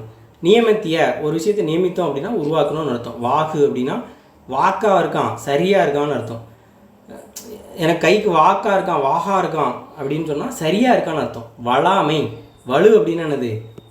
வலுனா தவறு. வளாமை அப்படின்னா வளாமைன்னா நினச்சி தவறு நடக்காமல் இருக்கணும், தவறாமை. முற்றும் அப்படின்னா முற்றும், முடிந்தது, முழுவதும் அப்படின்னு அர்த்தம். முட்டை போய், முழுதாக போய். அடுத்து பூரணம் அப்படின்னா ஒரு முழுமை அடைஞ்சு. பூரணம் அடைந்தது அப்படின்னா அன்னபூரணின்னு வைப்பாங்க. அப்போது ஒரு பூரணம்ங்கிறது ஒரு முழுமையடைதல், நிறைவை குறிக்கக்கூடிய ஒரு சொல். மண்டி கிடந்துச்சு அப்படின்னா நிறைந்திருந்துச்சு. ஊழ் அப்படின்னா முறை. சம்பிரமுடன், முறையா. வரிசை அப்படின்னா வரிசையாக வாங்க அப்படின்னா முறையாக வாங்க. அந்தம், ஆதி அந்தம்னு சொல்லுவாங்க. ஆதினா தொடக்கம், அந்தம்னா முடிவு. ஒன்றுமோ முடியுமோ, ஆகாது, அது நடக்காது அப்படிங்கிறது. வவ்வார், கவர முடியாது. தவிர்க்க முடியாத, தவிர்க்க இயலாத அப்படின்னு அர்த்தம். கோட்படா அப்படின்னா ஒருத்தராலையும் அதை எடுக்க முடியாது அப்படின்னு அர்த்தம். பிறவார் அப்படின்னா பிறக்க மாட்டார் அப்படின்னு அர்த்தம். அடுத்து அழகு, சிங்காரம் பண்ணிட்டு போகிறான், அழகு. வனப்பு, அழகாக இருக்குது. வண்ணம், அழகாக இருக்குது. ஒருத்தருடைய உருவம் அழகாக இருக்குது. பொலம், அழகு. பொலம் அப்படிங்கிறது என்னது குறிக்கக்கூடியது? பொலம் அப்படிங்கிறது பொன்னை குறிக்கக்கூடிய வார்த்தை, அழகை குறிக்கக்கூடிய வார்த்தை. அப்போ ரெண்டுக்குமே பொலம்ங்கிற வார்த்தை வரும். விலாசம் அப்படிங்கிறது முகவரியை குறிக்கக்கூடியது, அழகை குறிக்கக்கூடியது. கவின் அப்படிங்கிறது அழகை குறிக்கக்கூடியது. அடுத்து மிகுதி. சால, உரு, தவ, நனி, கூர், களி, இது எல்லாமே மிகுதியை குறிக்கக்கூடிய சொல். கூறுங்கிறது ரொம்ப அதிகமாக இருந்தால் அதை மிகுதிப்படுத்தி கூறுறதுக்கு சொல்லுவோம். சாஸ்தியாக இருக்குது, சாஸ்தினானது மிகுதியாக இருக்குதுன்னு அர்த்தம். மெத்த, மிகவும், அதுவும் அதிகமாக இருக்குதுன்னு அர்த்தம். சுண்ட காட்சி அப்படின்னு சொல்லுவாங்க, நல்லா காட்சி கொடுக்குறது. அடுத்து எஞ்சாமை, எஞ்சுதல் அப்படின்னா குறைவாக இருக்கிறது. எஞ்சாமைன்னா குறையாமல் இருக்கும், அதிகமாக இருந்துக்கிட்டே இருக்கும். அப்போ ஒடியா, குறையா அப்படின்னா குறையலைன்னா என்ன அர்த்தம்? குறையவே இல்லை, அது நிறைவாக இருக்குதுன்னு அர்த்தம். முட்டாதுன்னா தட்டுப்பாடே இல்லை, தட்டுப்பாடு வந்துட்டுன்னு சொல்லுவாங்கள்ல, அப்படி இல்லைன்னா என்ன அர்த்தம்? நிறையா இருக்குது, மிகுதியாக இருக்குதுன்னு அர்த்தம். அடுத்து நினைக்கிறது. மறாமை அப்படின்னா மறக்காமல் இருக்கிறது, மறவாமைன்னு அர்த்தம். ஓர்ந்து, நினைத்து, உள்ளியது, நினைத்து, உள்ள என்றது, அதுதான் நினைத்து. உள்ளாள் அப்படின்னா அது எதிர்மறையாக இருக்குது, நினைக்க மாட்டா. உன்னேள் அப்படின்னா எண்ணாத அப்படின்னு அர்த்தம். உண்ணலீர் அப்படின்னாலும் எண்ணாதீர்கள், இது எல்லாமே நெகட்டிவாக இருக்கக்கூடிய விஷயம். மனம், கந்தம் அப்படின்னா மனம். வெறினா மனம். நெடி ஏறுது மூக்கில் அப்படின்னா நாற்றம், அந்த மனம் ஏறுது நெடியில். சுண்ணம் அப்படின்னா நறுமண பொடியை தான் என்ன சொல்கிறாங்க, சுண்ணம் அப்படின்னு சொல்லியிருக்காங்க. அருகில், அணித்து அப்படி வந்தான்னா அருகில் வந்தான்னு அர்த்தம். அருகுற அப்படின்னாலும் அருகில். மண்டுதல், நெருங்குதல். துண்ண, நெருங்கிய. கஞாலிய, நெருங்கிய. நோய், ஓரிய அப்படின்னா நோய் நீங்கியன்னு அர்த்தம். திரியோக மருந்து, திரி அப்படின்னா மூன்றை குறிக்கக்கூடியது. திரி யோக மருந்து, 3 யோக மருந்து. ஔடதம் அப்படின்னா நோய்க்கு மருந்தை தான் தமிழில் என்ன சொல்கிறோம், ஔடதம் அப்படின்னு சொல்கிறோம். மாளாத அப்படின்னா தீராத நோய். அடுத்து பாதிப்பு. விண்ணம் அப்படின்னா சேதம் அப்படின்னு அர்த்தம். நுகம் அப்படின்னா பாரம் தூக்குறது தான் நுகம் அப்படின்னு சொல்லுவாங்க. ஒட்டாது அப்படின்னா வாட்டமின்றி அப்படின்னு அர்த்தம். அடுத்து வெட்கம். நாணம் அப்படிங்கிறது வெட்கம். நாணாமல் அப்படின்னா கூச்சப்படாமல். நாணாமே அப்படின்னா கூச்சப்படாமல். நாணம்னா கூச்சப்படுதல், வெட்கம். நாணாமே அப்படின்னா அதுக்கு எதிர்மறையான ஒரு சொல். திட்டுமுட்டு அடித்து உட்காந்துருக்கான் அப்படின்னு சொல்லுவாங்க, தடுமாற்றத்தோடு உட்காந்துருக்கான். குந்த, உட்கார. அடுத்து வியப்பு. அற்புதம் அப்படிங்கிறது வியப்பான ஒரு சொல். மருட்கை, மருள்தல் அப்படின்னாலே வியப்பு. மருட்கை, வியப்பு. மருள, வியக்க. மறண்டு போய் நின்னேன் அப்படின்னு சொல்லுவோம்ல, மறந்துட்டேன். அப்போ வியந்து போய் நின்னேன், மறந்துட்டேன், அதுதான் மருண்டனன். மாயம் அப்படின்னா விளையாட்டு. பெருமை சிறுமை, மாட்சி, மாட்சிமை மிகுந்தவர் வருகிறார்னு சொல்லுவாங்க. மாட்சிமை பொருந்திய, பெருமை நிறைந்த. மதுகை அப்படின்னா பெருமைன்னு அர்த்தம். பெருமிதம்னாலும் பெருமைன்னு அர்த்தம். இழிவரல் அப்படின்னா சிறுமையை குறிக்கக்கூடிய ஒரு சொல். சுவை, அதிமதுரம், அதினா மிகுந்த, மதுரம்னா தேன் போன்ற இனிமையான சுவை அப்படின்னு அர்த்தம். ஊனரசம் அப்படின்னா ஊனம்னாலே குறைந்த அப்படின்னு அர்த்தம். ரசம் அப்படின்னா சுவை, குறைந்த சுவை. அடுத்ததாக கலை, துவைந்து எழும். துதைந்து எழும்னா கலக்கி எழும். மயக்கம், மயங்கிருக்கு, மயக்கிருக்கு அப்படின்னா கலந்துருக்கு. மயலுறுத்து, மயங்கச்சை. தன்மை, புலம்புனா தனிமையாக இருந்தால் தான் புலம்புவான். தமித்து, தனித்து. சுயம், சுயம்னா ஒரு ஆள் தனியாக சுயமாக நிற்கிறது, தனியாக நிற்கிறது. திறத்தனை, திறத்தனை அப்படின்னா தன்மையுடையன. மண்ணும் அப்படின்னா நிலை பெற்ற அப்படின்னு அர்த்தம். அடுத்து வாழ், பிழைப்பு, பிழைப்பு பார்க்கணும் அப்படின்னா வாழ்கிறது. பரசினர் அப்படின்னா வாழ்த்தினர். நாவலோ அப்படின்னா நாள் வாழ்க அப்படிங்கிற மாதிரியான ஒரு வாழ்த்து. நாள் வாழ்க, இன்னைக்கு தினம் வாழ்க. நம்ம இப்போ சொல்ல வாழ்க வளமுடன் அப்படின்லாம் சொல்கிறோம்ல, வாழ்க வளத்துடன் அப்படின்லாம் சொல்கிறோம். அது மாதிரி நாவலோ அப்படின்னா நாள் வாழ்க அப்படின்னு ஒரு வாழ்த்து. வினா, யாண்டு அப்படின்னா எங்கேன்னு அர்த்தம். வினாயவை அப்படின்னா வினானது வினாவியவைனா ஒரு விஷயத்தை நம்ம கேட்டிருப்போம், அதுதான் கேட்டவை. பாதுகாப்பு, ஏமம் அப்படின்னா பாதுகாப்பு. பேணுவை, பேணுதல் அப்படின்னா பாதுகாப்பு அப்படின்னு அர்த்தம். செல்லுதல், கொடுஞ்செலவு அப்படின்னா விரைவாக செல்றதை கொடுஞ்செலவுன்னு சொல்லியிருக்காங்க. கதல் அப்படின்னா விரைந்து போகிறது. மடுத்துனா பாய்ந்து போகிறது.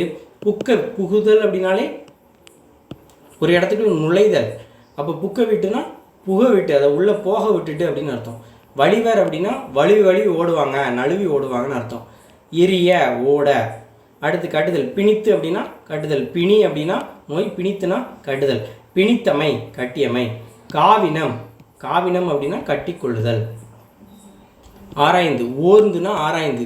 ஓர்மின்னா ஆராய்ந்து பாருங்க. ஓர்மின், ஓர்னாலே ஆராய்தல்னு அர்த்தம். நிறைவு குறைவு. உரல் அப்படின்னா செறிவு, செறிந்திருக்கிறது, நிறைந்திருக்கிறது. ஈண்டி அப்படின்னா செறிந்து இருக்கிறது. அது ரொம்ப மிகுதியாக இருக்குது. அப்போ ஒரு மரம் நல்ல இலதலையெல்லாம் இருக்குது, மேலே இருக்கக்கூடிய வெயில் வந்து கீழே வரவே இல்லை, அந்த அளவுக்கு செறிந்திருக்கு அப்படின்னு அர்த்தம். அப்படின்னா நிறைவாக இருக்குது, நிறையா இருக்குது அப்படின்னு அர்த்தம்.